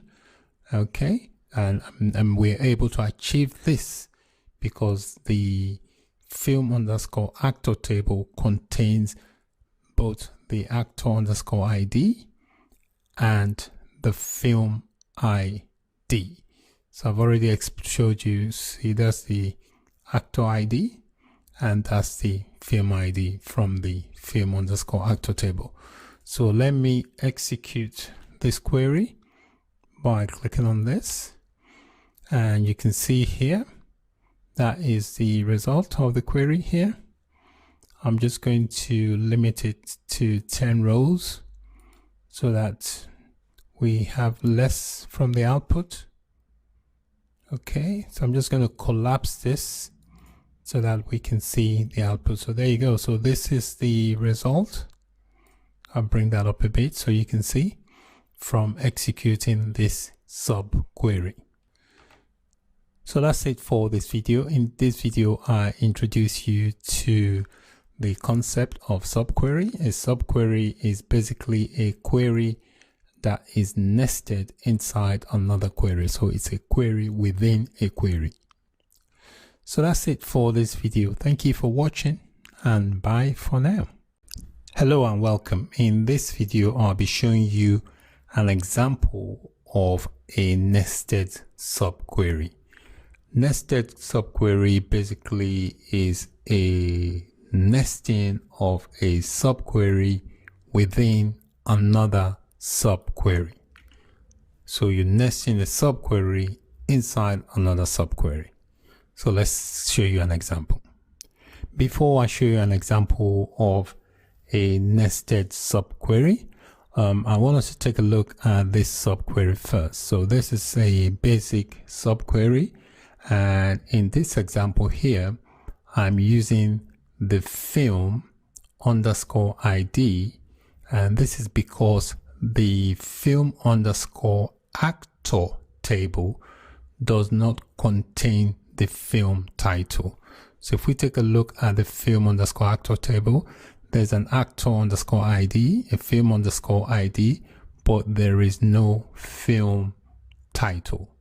Okay, so what we could do, okay, we could use the film title instead of having to remember the film ID for every film we need to look up. So we can use a subquery that is nested inside another subquery to achieve this. So I'm going to refactor this subquery to a nested subquery that will enable us achieve the title of the film. So this is the query I've refactored here. So we have a subquery inside another subquery. So in this example here, I'm using a nested subquery to retrieve the film underscore ID from the film table where the title equals to Ace Goldfinger. This happens to be the same film as in the previous example that had a film ID of 2.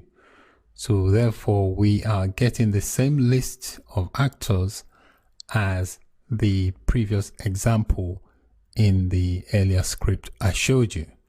So I'm just going to execute this.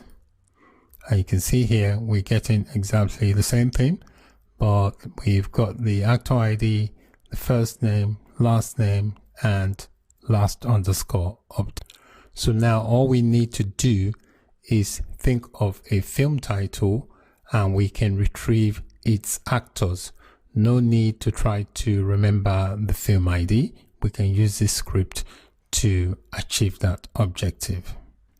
In this video, I showed you an example of using a nested subquery, which is a query nested inside another subquery.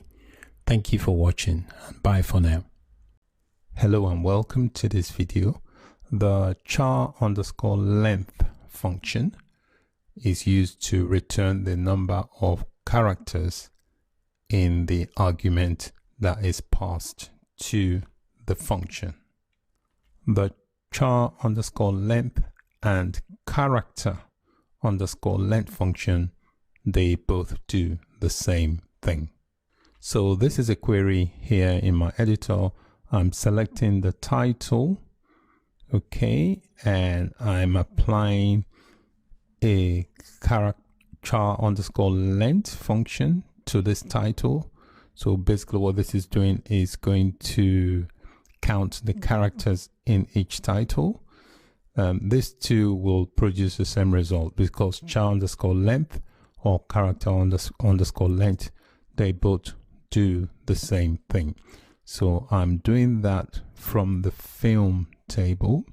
So we've got a table here called film, and if I expand the column, you can see here we've got a column for title.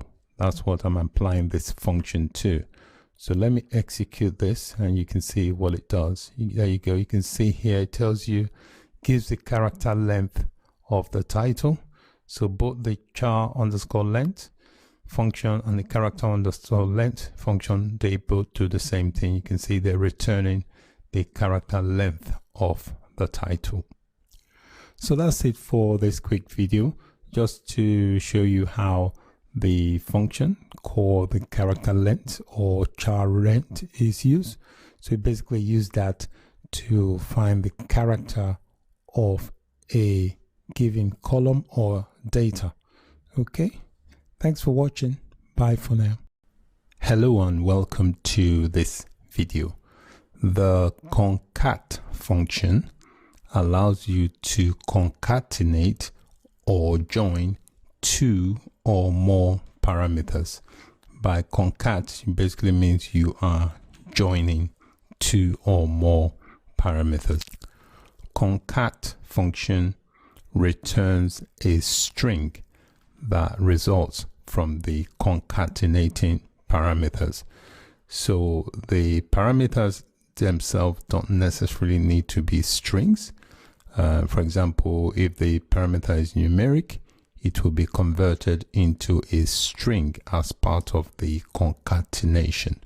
All right, so just know that when you are concatenating, it will normally return a string. So concatenation is best used with a string, but the parameters don't necessarily have to be strings.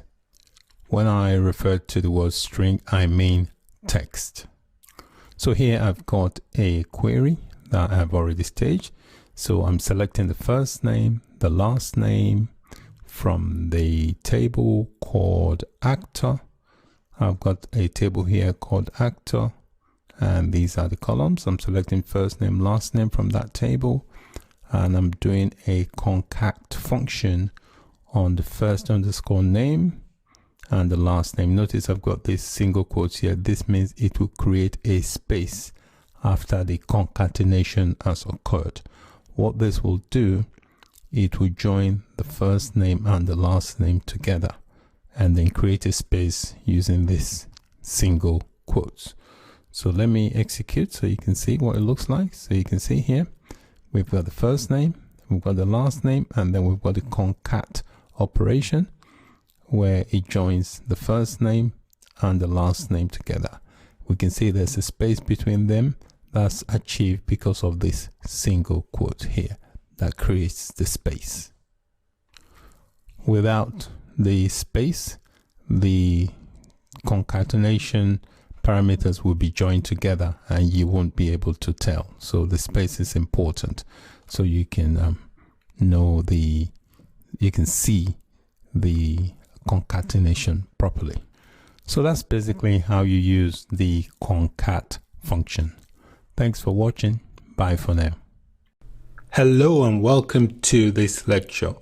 In this lecture, you will learn how to use the MySQL union operator. The MySQL union operator is used to combine two or more result sets from multiple select statements into a single result set.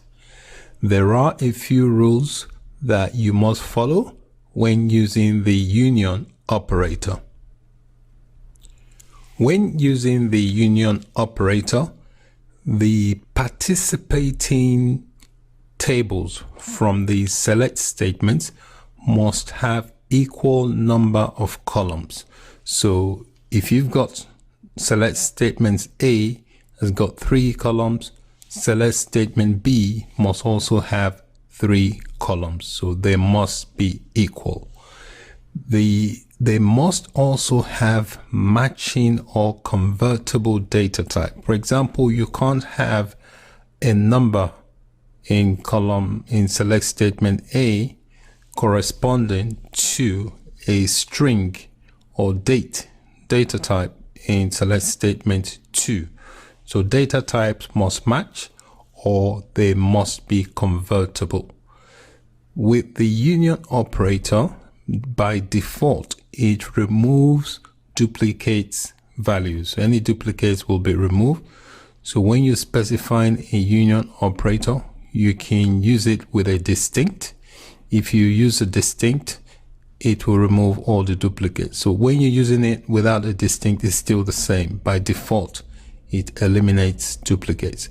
If you use the union operator with the all, it will include all duplicates.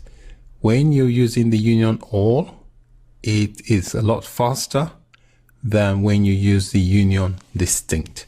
So let's have a look at an example how this works.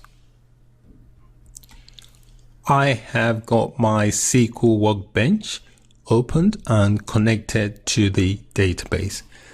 The database and schema I will be using for this example is the SQL database and schema. So let me expand this, and I'm going to use 2 tables. I'm going to use the actor table and the customer table. So I must make sure that the columns I select must match. When writing or using the union operator, the select statements from both tables should be enclosed inside parentheses to separate them. So I'll start with the first statement. So I'll do my parentheses.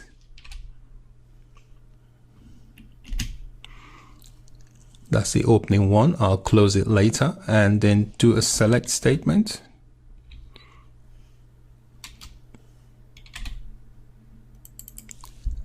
And I'll select 2 columns from this actor table. The actor ID, do a comma. So you always have to separate each column by a comma. The next column I'm going to use is the last name. And then the table, this is the from. And the name of the table is actor. Now I can close my parentheses. So that's the first select statement. Then I attach my union operator. I type in union. And then I begin my second select statement with a parenthesis and then a select. This time I'm going to use the customer table. So I'll select the columns. I want the columns has to be 2 because I've specified 2, and the data types have to match. So select customer ID, comma. So this customer ID has the same data type as the actor ID. Next, I'll select the first name. So I'll double click on that. Next is the table. Name of the table is customer. Then I can close my parentheses. So I've got both my parentheses closed. So this is for the first select statement. I've got a union, and then this is the second select statement. Another thing that is useful when using a union is to do the order by. The order by is usually used with the last select statement. So I'll type in the order by, and with MySQL you could order by or number. So I could order by column, the position of the column in the, so that's 2, 1. So what this do, it will sort the result based on the position of the column in the query. So let me just beautify the query a little bit. I'll go edit, format, beautify. So it's a bit more spacious now. So that's the first select statement. I've got 2 columns, actor ID, last name, from this table called actor, and then this is the union operator, and this is the second select statement, customer ID, first name, so the data types match from customer, and then I'm ordering by the position of the column.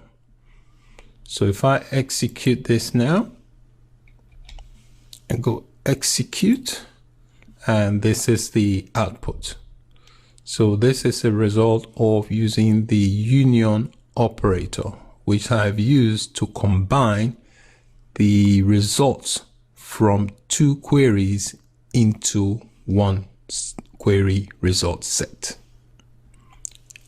In this lecture, we use the MySQL union operator to combine results from multiple tables into a single result set. Try and practice with some of the examples I've shown you, and see if you can change some of the values to get the hang of things. Thank you so much for your time. Bye for now. Hello and welcome. In this video, I'm going to introduce you to aggregate functions. What are aggregate functions? Aggregate functions are functions that enables you to perform calculations on multiple rows within a single column of a table, and returns a single value as the result. So when you use aggregate function, it will only result in a single value, depending on the type of aggregate function you execute. Aggregate functions allow us to easily produce a summarized data from our data. So depending on your type of business or the type of business requirements, you can use different types of aggregate functions to achieve the result you are trying to obtain. MySQL supports the following types of aggregate functions. We have the count, the sum, the AVG, which stands for average, and then we've got the min and the max. So these are the aggregate functions supported by MySQL. So depending on the type of aggregate function you use, it will always give you a single result value. So that's it for this introduction. I'll be covering each of these aggregate functions in separate videos and also provide an example of each. Thanks for watching and bye for now. Hello and welcome to this video. In this video, I'll be introducing you to the count aggregate function. The count function basically is used to return the total number of values in the specified field or column, and it works on both numeric and non-numeric data. By default, all aggregate functions will exclude values that are null before working on the data. A null value basically is a value that has not been represented. That means nothing has been accounted for. There's no value to show for that particular field or row. So anything that is null is an unknown value. I have got my SQL workbench opened, and these are my schemas, and the schemas that's highlighted in bold is the schema I'm going to be illustrating an example from. So if I expand this circular schema, and if we take a look, these are all the tables within the schema, and the table I want to use for this particular illustration of the count aggregate function is this table here called film. If I expand that and expand the columns, you can see all the columns within this table called film. So this is where I'm going to execute my query. So what I want to do first, I want to implement a count function that will count all the records from all the columns or fields in this particular table. So to do that, I'll do a select.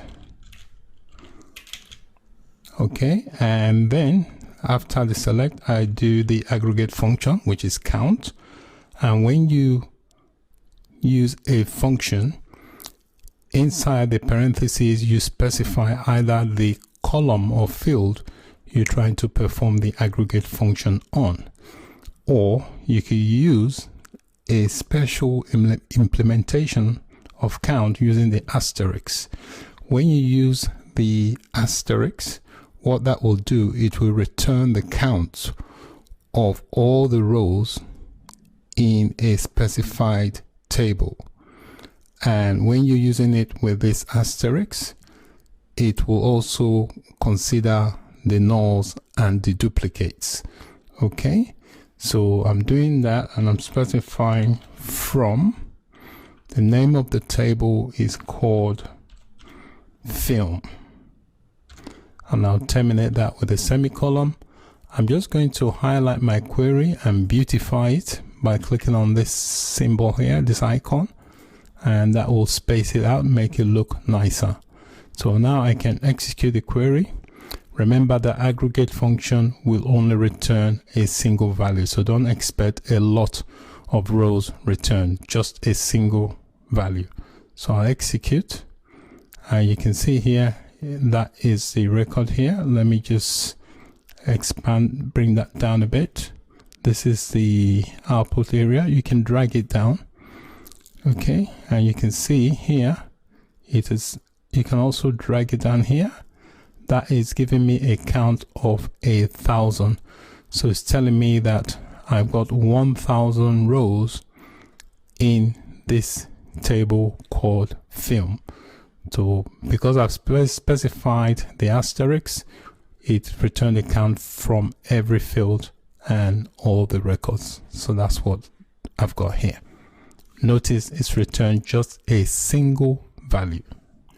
Also, when you're using the count, you can use a filter. You can narrow down the outcome or the final result. For example, if I wanted to find out, I've got a field here or column called rental_duration, and I've also got one called replacement underscore cost.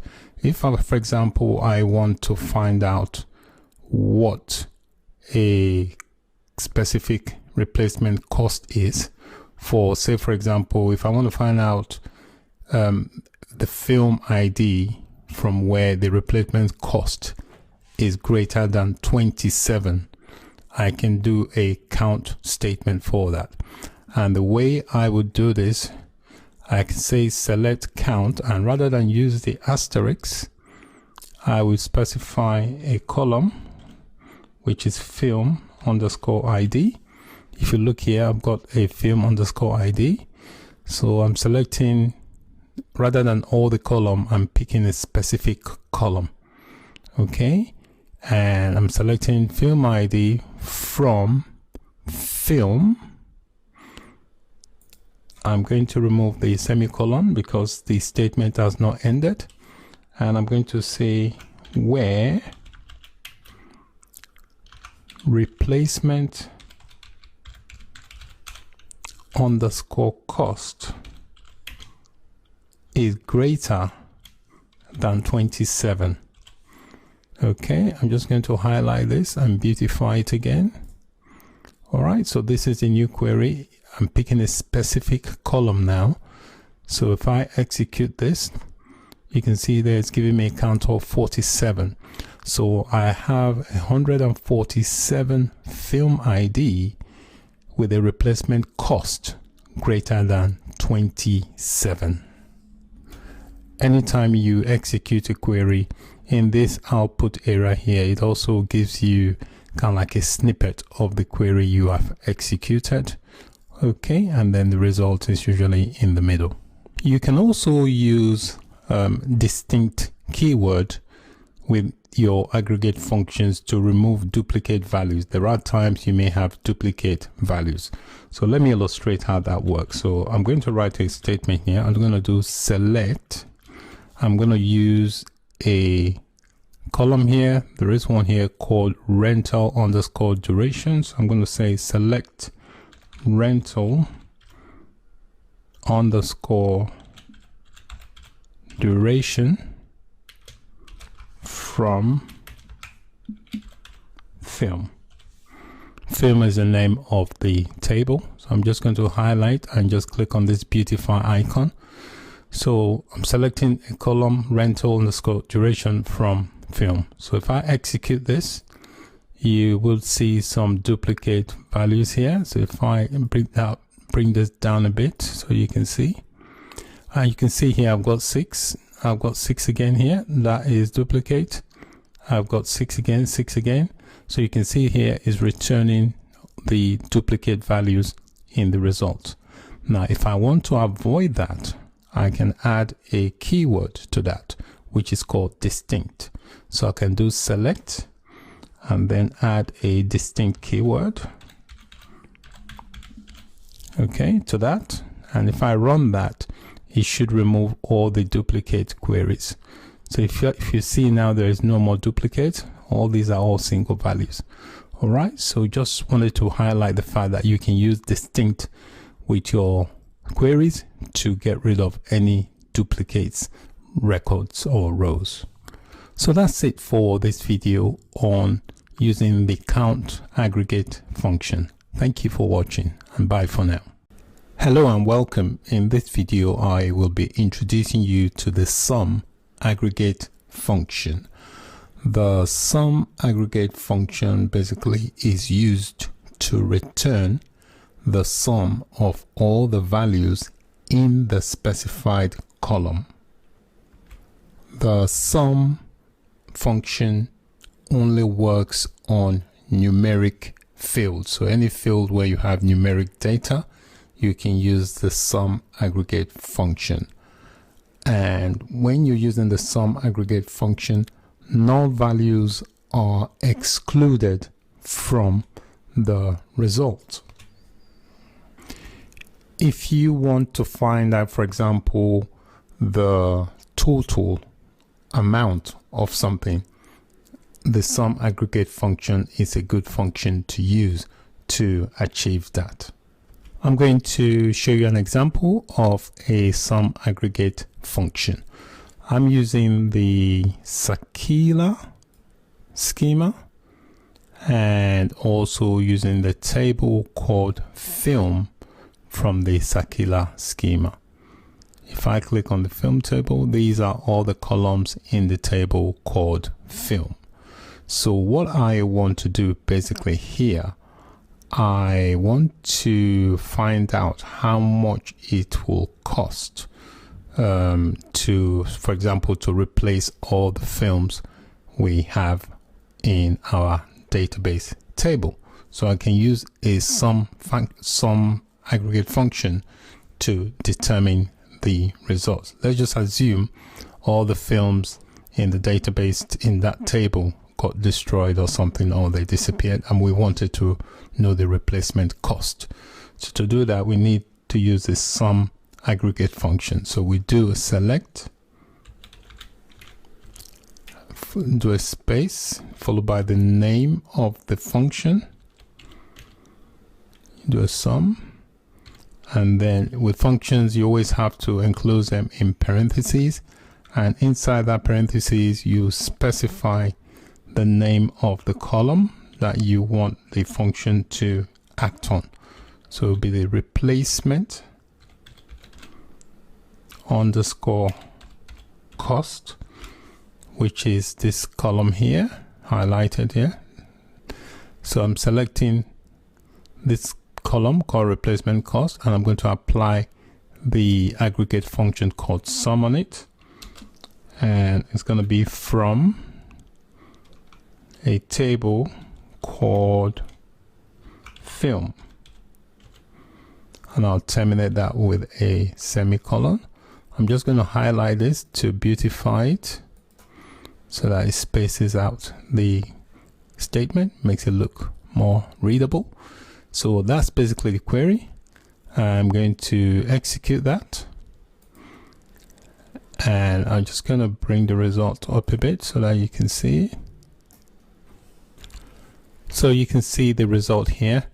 So it's giving me this value. So this is what it will cost to replace the catalog or films that I have in that database. So you can see the sum aggregate function can be a useful function to use depending on the type of result you want from the database table.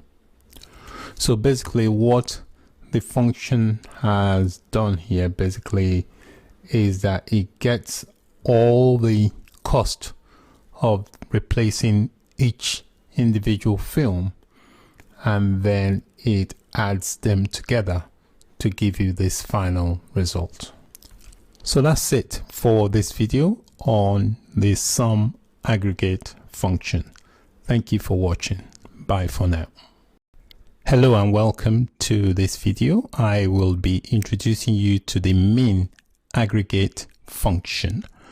The mean aggregate function is basically used to return the smallest value in the specified table, column, or field.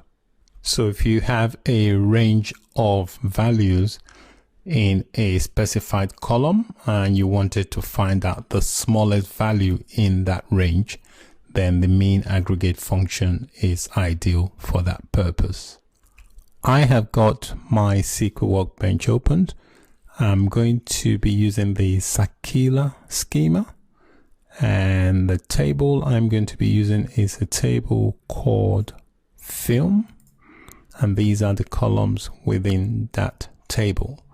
So what I want to do in this table, in this column here called replacement cost, I want to find out what the minimum replacement cost will be for each film. So this is how I would write the aggregate function. So I'll do a select, space, followed by the name of the aggregate function, which is mean, and inside the parentheses I specify the column I want to apply the aggregate function to, and it's called replacement underscore cost. And I'll specify the table is coming from. The name of the table is called film. So I'm just going to highlight and beautify this to space the statement out. So that's basically it. I'm just clicking to execute, and it tells me here that the minimum replacement cost value is $9.99. So that's it for this video on using the min aggregate function. Thank you and bye for now. Hello and welcome to this video. I will introduce you to the max aggregate function. The max aggregate function is basically the opposite of the min aggregate function. The max function returns the largest value from the specified table, column, or field. So whereby you have a range of records in a specified column, you can use the max aggregate function to find the largest value within that range. I have logged into MySQL Workbench, and I'll be using the circular schema for this video. And the table I will be using is a table called film, and these are all the columns within that table. So let's say I've got this column here called replacement cost. Let's say I wanted to find out the maximum value to replace a film, the maximum replacement cost for a film. So this is the way I would write the query. I would do a select followed by the name of the function, which is max. Inside the parentheses, I specify the name of the column that I want to apply the aggregate function to. So the name of the column is called replacement underscore cost, which is this column here. And then I specify the table using the from keyword. I'll say from film, and I'll terminate that with a semicolon. I'm going to highlight and click on this beautify icon to space the statement out so that it makes it more readable. So I'm just going to execute this by clicking on this, and it tells me that the maximum replacement cost is $29.99.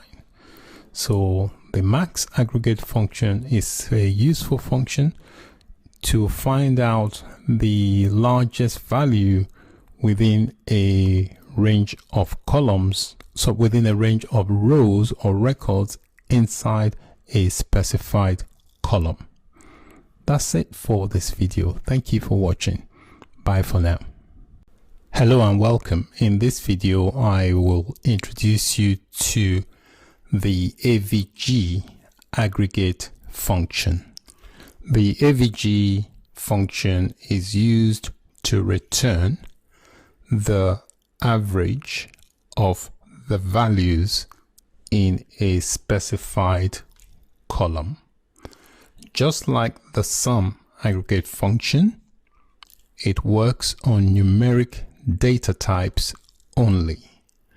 Also, it excludes null values from the result.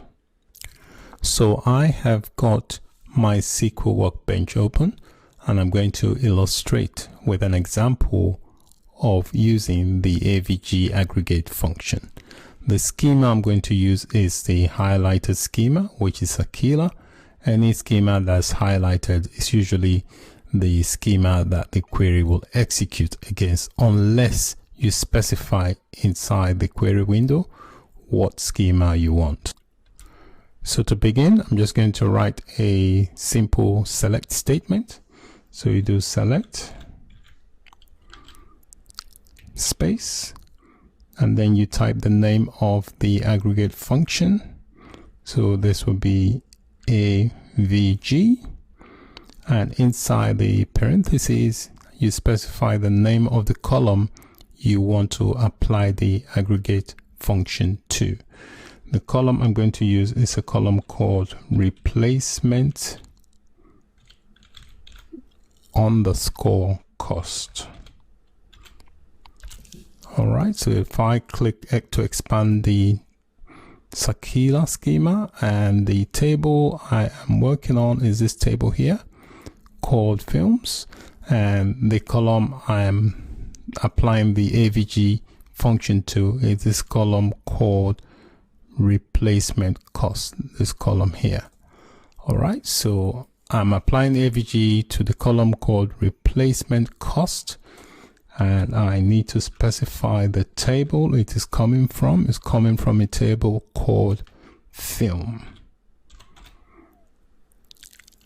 and I'll end that with a semicolon. I'm just going to highlight this to beautify it by clicking on this icon here. It spaces it out, makes it look more readable. So I'm just going to execute the query. I click that, and you can see the result here. This is the result.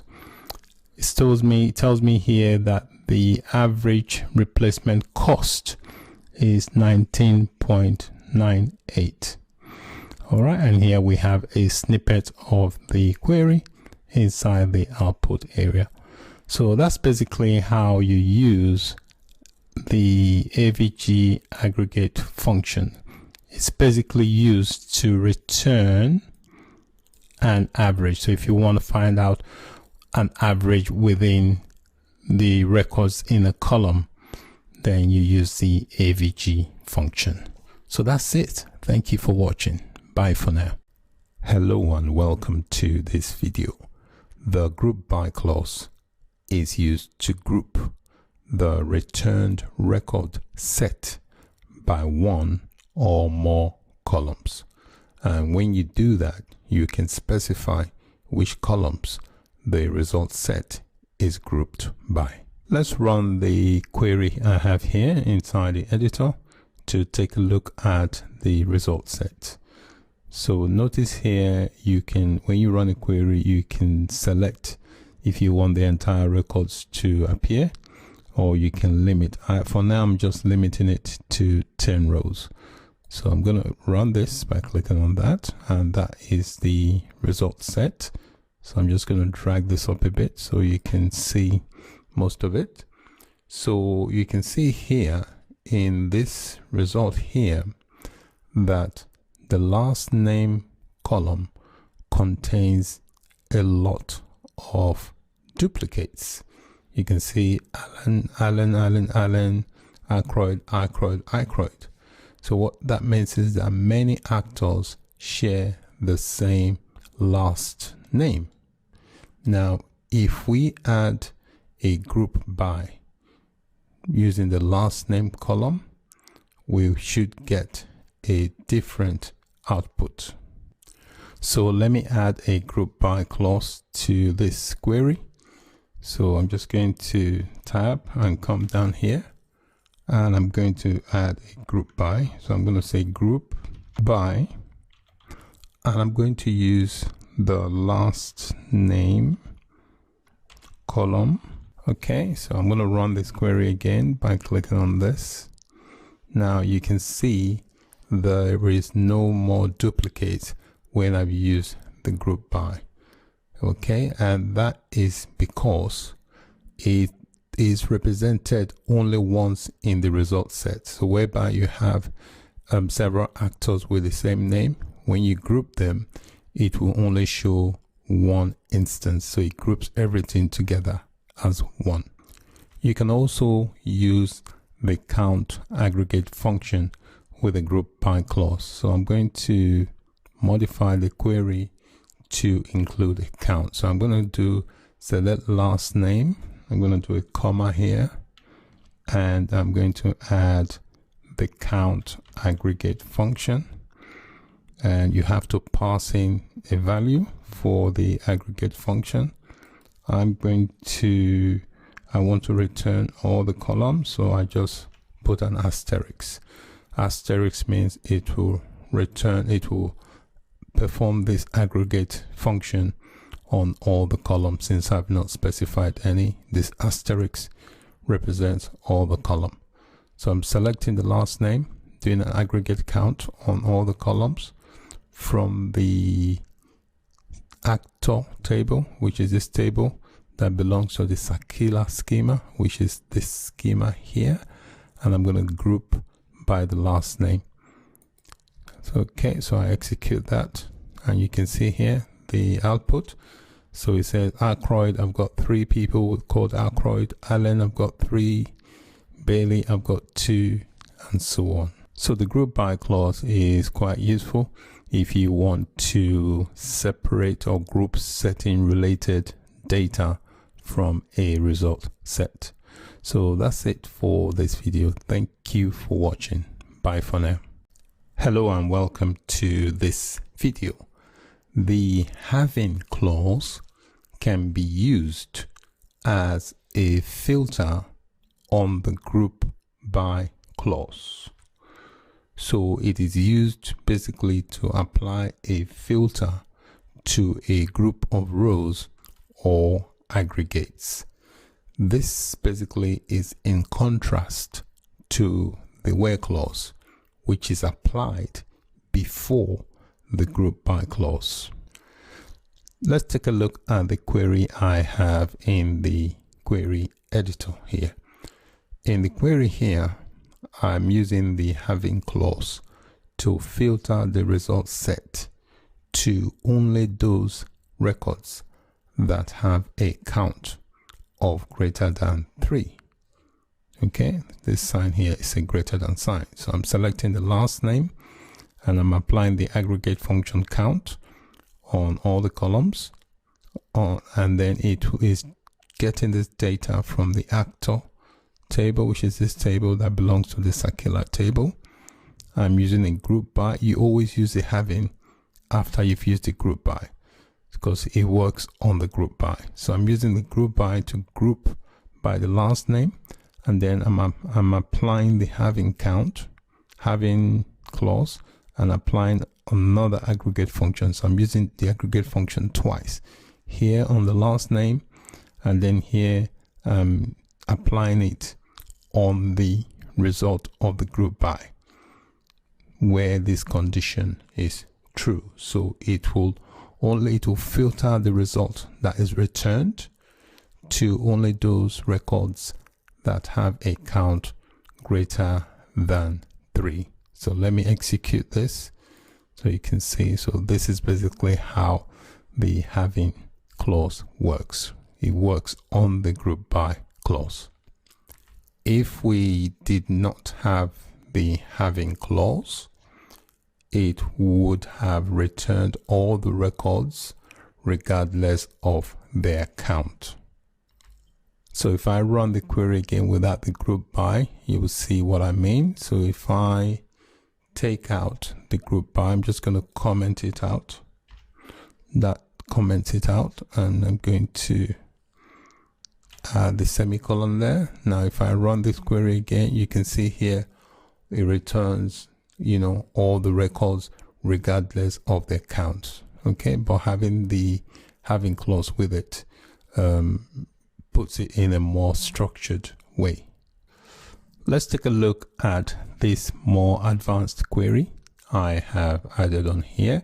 It's a slightly more advanced example, and basically it uses an inner join to retrieve data from 2 tables, as well as a sum aggregate function, which is used to add up the totals that each customer has paid. And you can see in the query here, after the join condition, I have used the having clause here to return only those records where the total amount returned by the sum aggregate function exceeds, that is greater than 180. And then I'm also sorting the amount using I'm using the order by to sort the amount in a descending order. When you see DESC, it means sort the result set in a descending order using the order by clause. So by sorting it this way, customers who spent the most is listed at the top. All right, so it's a very straightforward query. It looks more complicated than it is. We're basically selecting all these columns we're selecting the customer underscore ID. We're using an alias here. Where you see AS, that means alias. So giving it an alias customer ID. This is alias first name, alias last name, total, and we're applying a sum aggregate function here as well. From Sakila, this is a schema, and the column that we are working on is, you can see here, we've got the customer ID. So if I collapse this column here, we have different columns. So this is the customer table here. So if I expand the column, you can see customer ID is coming from the customer column, and we've also got the first name, we've got the last name. Okay, we are performing a join on the customer ID. Okay, and these are the join conditions that we're using. The customer underscore ID from one column, and we're joining that to the customer underscore ID of the same column. When you are joining data from the same column, you have to use an alias to differentiate them. So we're using p.customer underscore ID and c.customer underscore ID to be able to perform the join. So let me execute the query by clicking on this, and you can see this is the result set. So you can see here that the customers who spent the most is listed at the top. So that's it for this video on using the having clause. Thanks for watching. Bye for now. Hello and welcome. In this video, I will show you an example of a MySQL inner join. The MySQL inner join is used to return data from multiple tables. The participating tables involved in the inner join must have at least one matching column among them. The inner join is used when you are interested in returning the records where there is at least one row in both tables that matches the join condition. Let's take a look at the illustration of two tables I have displayed on the screen. As you can see from the illustration, you can see that there are two columns that are matching within the two tables. So if we take a look at the country table, we have the country underscore ID, which is the primary key in this table. But if we take a look at the city table, we also have the country underscore ID. In this case, it's the foreign key in the city table. If we wanted to select data from the two highlighted fields, that is the country and the city, we could run a query that looks like this. So this is the typical query we would run in order to select data from the country and the city column. In the query, we are using an inner join, and the inner join basically will be used to display a list of cities alongside the country it belongs to. So looking at the table, you can see that the city info is in a different table to the country info. Therefore, we join the two tables using the country underscore ID field. So both tables have an identical column called country underscore ID. So being the common field or column in both tables, that is represented in the join condition. So inside the inner join, we are joining the country table, and these are the condition. We're joining the country ID from the city table to the country ID in the country table. So let's go to our MySQL workbench and try and see how this translates into a real query. So this is my SQL workbench, and the schema we're working on is the circular schema, which is a sample schema. If I open that, look at the table here, we can see we've got a city table, and you can see these are the columns in the city table. We've got city underscore ID, city, and then country underscore ID, and then last underscore update. So if I collapse that and open the countries table, we can see we've got the country ID, which is identical because we've also got the country ID inside the city. You see here we've got country ID in city, and then we've got country ID here inside the country table. So the country ID in the country table is the primary key in the country table, while the country underscore ID in the city table will be the foreign key. So I'm going to just paste the query that I've already staged. So this is a query. Make sure when you're running a query, you're running it against the right database. You can see this circular is highlighted in bold, which means this query here will be executed against the database.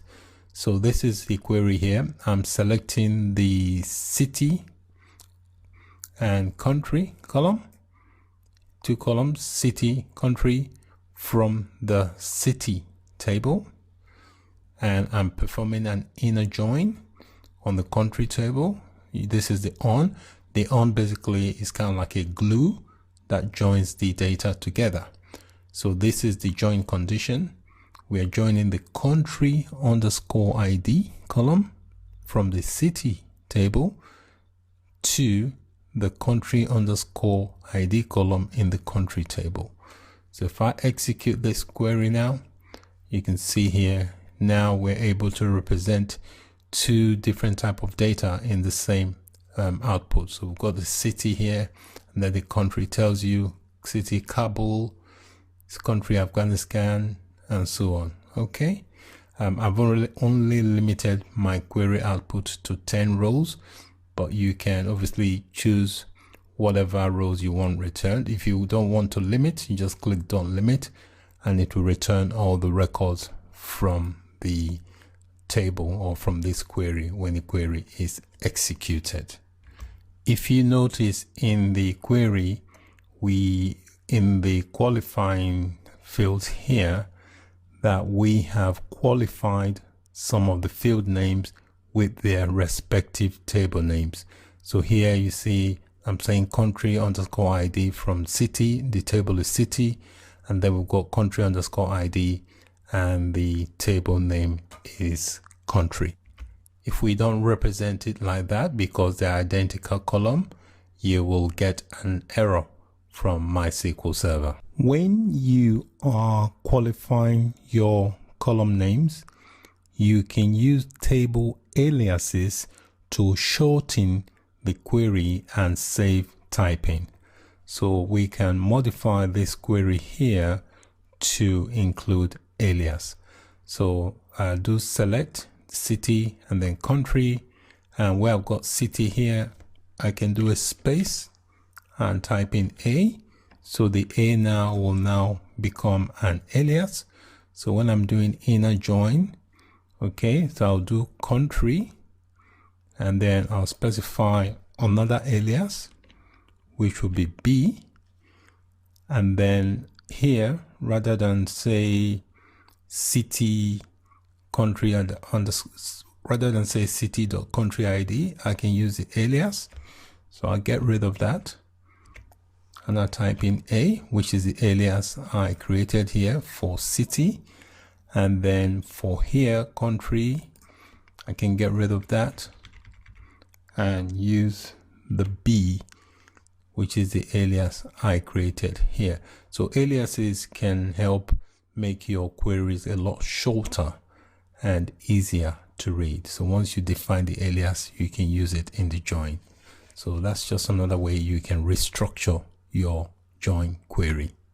Another thing you can do with inner joins, you can use a group by clause, and also you can use aggregate functions. So let's say we wanted to find out how many cities there are in each country. We can restructure this query to do that by adding an aggregate function, which is a count function, and then we can use a group by clause, which will enable us to group the city and then tell us how many cities there are in a particular country. Okay, let's restructure this query again. So I'm going to select the city, the country. No, actually, I'm going to get rid of city because I'm trying to find out how many cities in a country. So I want to select just the country, and then I'll do a comma, and then I'll add the count aggregate function. Inside that function, I'm going to pass it the city. So it's going to count how many cities there are in each country. So again, you use this alias here from, rather than from city, I'm going to change that to country, because we're trying to find out how many cities in each country. So from country, and this is the alias here, I'm going to do an inner join on city. So I'm going to change that to city, and yep, so that'll be the inner join. And I'm going to extend this query a little bit. So I'm going to actually leave this here. So it's going to be a.country_ID. It's going to be equals to b.country_ID. And then what I'm going to do, I'm going to add a group by clause.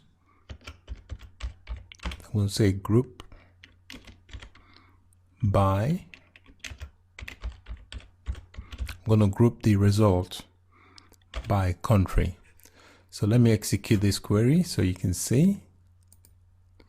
So you can see what I mean here. So if I just expand this area here, this area here is basically collapsible, so you can drag it. So you can see here what I mean.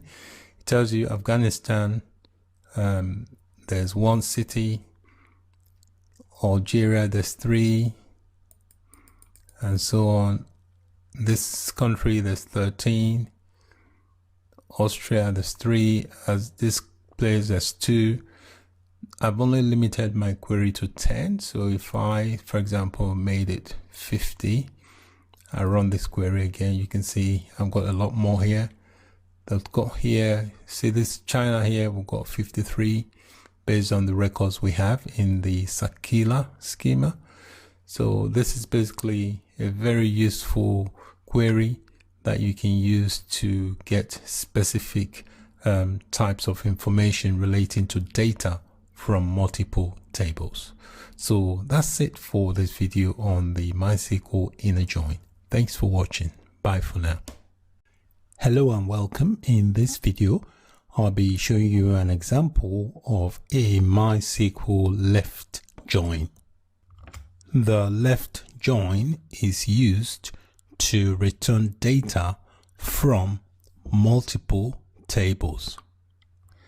It is called the left join because all the rows from the left table are returned, even if there is no matching row in the right table. If there's no matching row in the right table, this could result in null values that will appear in any columns returned from the right table. Let's take a look at the table illustration I've got on the screen. Let's assume we want to return a list of all the customers from the customer table. And if the customer shares the same last name with an actor from the actor table, we want to be able to display that actor's details also. The important thing here is that we would like to display all the customers regardless of whether they share their last name with an actor or not. So therefore, if a customer doesn't share the same last name as an actor, the customer is still listed.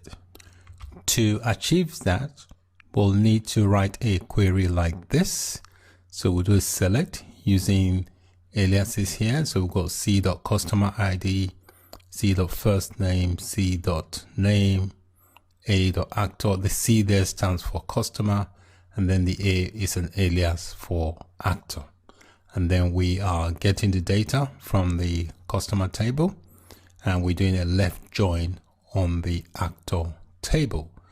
And the fields we're joining the last name from the customer table to the last name of the actor table, and then we're going to order the result using the order by clause. I'm going to order it by the last name. So I have got the query listed inside the editor in the MySQL workbench. So this is a query here, and the table, we are also using the Sakila schema here, and we are referencing the customer table, which is this table here.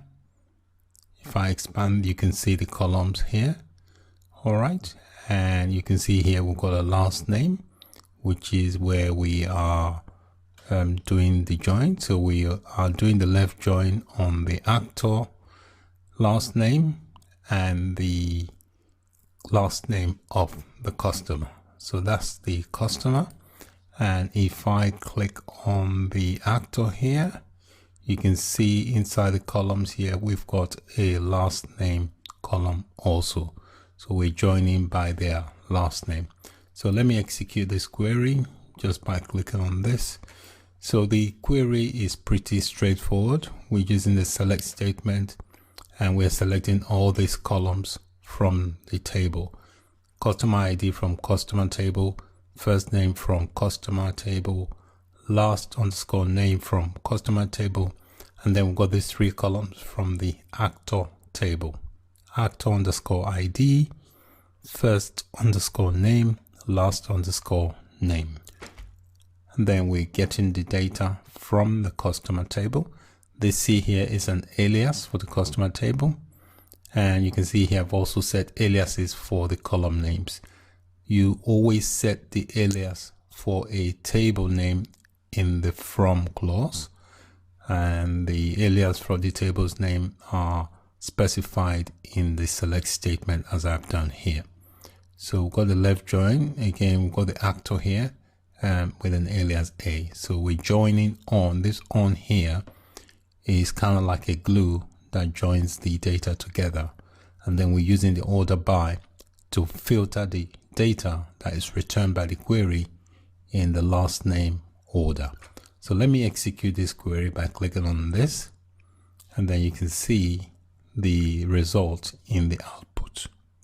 So if you notice here, we have a lot of null values here because there is no matching data on the from the right table. You can see here null, null, null, null, okay, all coming from the right table because there is no matching. So we can see we've got a few matches in some, but some no matches at all. That's why you've got a lot of null values. That means null, basically it means there is no value represented for that data. So you can see here that all the customers are listed, even if they don't share a last name with an actor. If they don't share the last name with an actor, the actor fields are represented by these null. You can see here the null values. So that's it for this video on the MySQL left join. Thanks for watching. Bye for now. Hello and welcome. In this video, I'll be showing you an example of a MySQL right join. The right join is used to return data from multiple tables. In particular, the right part basically means that all the rows from the right table will be returned, even if there's no matching row in the left table. This could also return null values appearing in any columns returned from the left table. Let's take a look at this two table illustration. So let's assume we want to return a list of all the actors from the actor table, and if the actor shares the same last name with a customer from the customer table. So we can also display the customer details or information also. The important thing here is that we want to display all the actors regardless of whether they share their last name with a customer or not. What that means is that if an actor doesn't share the same last name as a customer, the actor is still listed. We could achieve this with this type of query listed here.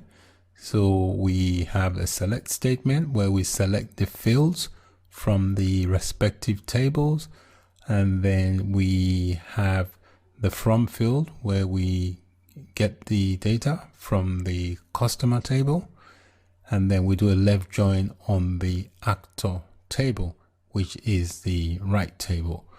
And what we're joining here is the last name from the customer table and the last name from the actors table, and we're going to order the data by the last name. So I've got the query here inside my SQL workbench. So again, here we're using the circular schema, and we're using the actor table and also the customers table. So this is the actors table, this one here, and then we have the customer table. You can see that we've got the last underscore name here in the customer table, and if I expand the actor table, we've also got the last underscore name. All right, so let me execute this, and we can see here in the result, if I just drag that down a bit, you can see we are getting a lot of results here. You can see on the left here, we're getting a lot of null values. This is where there are no matching last name that matches the actor's last name. Okay, so that's represented by null values. So you can see here that all the actors are listed, even if they don't share a last name with a customer. If they don't share the last name with a customer, the customer fields are represented by null values. All these null values are instances where it doesn't have a last name that matches the last name of an actor. So that's it for this video on the MySQL right join. Thanks for watching. Bye for now. Hello and welcome. In this video, I will be showing you an example of a MySQL self-join. The self-join is used to join a table to itself. When you're using a join, you can join the data from the same table to itself. So a self-join basically is useful for when you want to combine the records in a table with other records in the same table that matches a certain join condition. So let's take a look at this illustration of this table called customer. So for example, we can join data from this table to itself. So we can, for example, join the last name and the first name from the same table. So let's see how we represent that. You can represent that with an inner join like this, where you select the various fields from the same table. Notice here, because I'm using data from the same table, I'm using aliases. So I've got the alias A, which represents customer underscore ID, then first name, last name, and then I've got an alias B with the same number of fields: customer ID, first underscore name, last underscore name. So we're basically joining data from the same table to itself. Okay, and we're using an inner join. So you can also represent this with a right join and also with a left join. So I've got the query inside my editor in MySQL Workbench. So this is the table we are targeting here, the customer table, and these are all the columns from the customer table. So we've got the customer ID, first name, last name, and so on. So here I'm using aliases because I'm joining data from the same table, and I'm using two sets of aliases. So I'm saying the customer underscore ID from alias A, first underscore name, last underscore name, and then the second. When you're performing a join, obviously you have to join the data with certain condition. So if they match the condition, then the join will take place. Because I'm joining data from the same table, hence I'm using these aliases to make it easy. So again, I'm saying from customer A, which is from this customer table with the alias A, I'm getting these fields, and then I'm doing an inner join with customer B, and using the this on here clause is basically what glues the data together.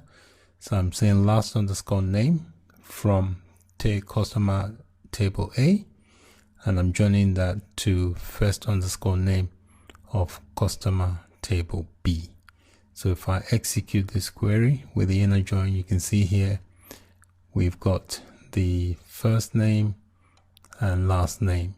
Okay, and then we've got all the fields that we specified here. We've got the customer ID here from the customer table B. We've got the first name, last name, and then we've got the customer ID here as well. So with the output is represented in the order in which the columns or the fields are listed in the query. So that is the full query.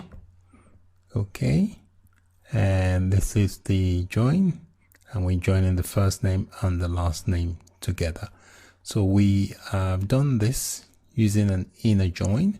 I'm going to show you another query that we can use to do the same, to achieve the same outcome, but this time using a right join.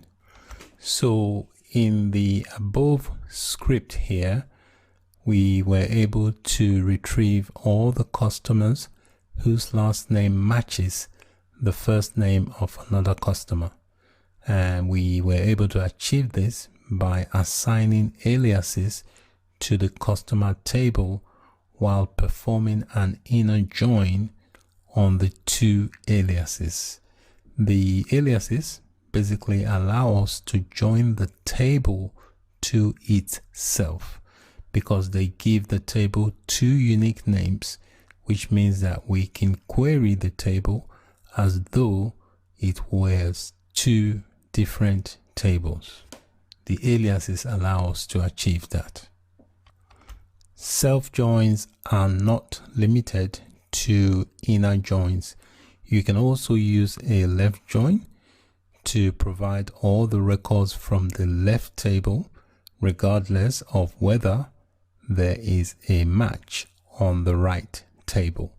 So the previous query I did, this is identical. Again, we're using aliases to make it look like we have two separate tables so that we can perform the join.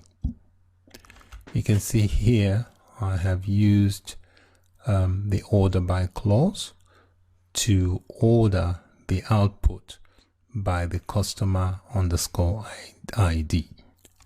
So let me execute this query, and then you can see here again customer ID, first name, last name. We've got a null value where there's no match. Again, another null. Anywhere you see null, that means there's no match. You can also use a right join to provide all the records from the right table, regardless of whether there is a match on the left table. Note that in this query on the right join, I have changed the order by clause to use the b.firstname. This is purely for demonstration purposes. By doing this, I'll be able to get some matches nearer the top of the results, and to make it the illustration more meaningful. So let me execute this query, and then you can see here, you can see some null values right at the top here. Okay, just by changing the way I filtered the result in the output. So that's it for this video on using the MySQL self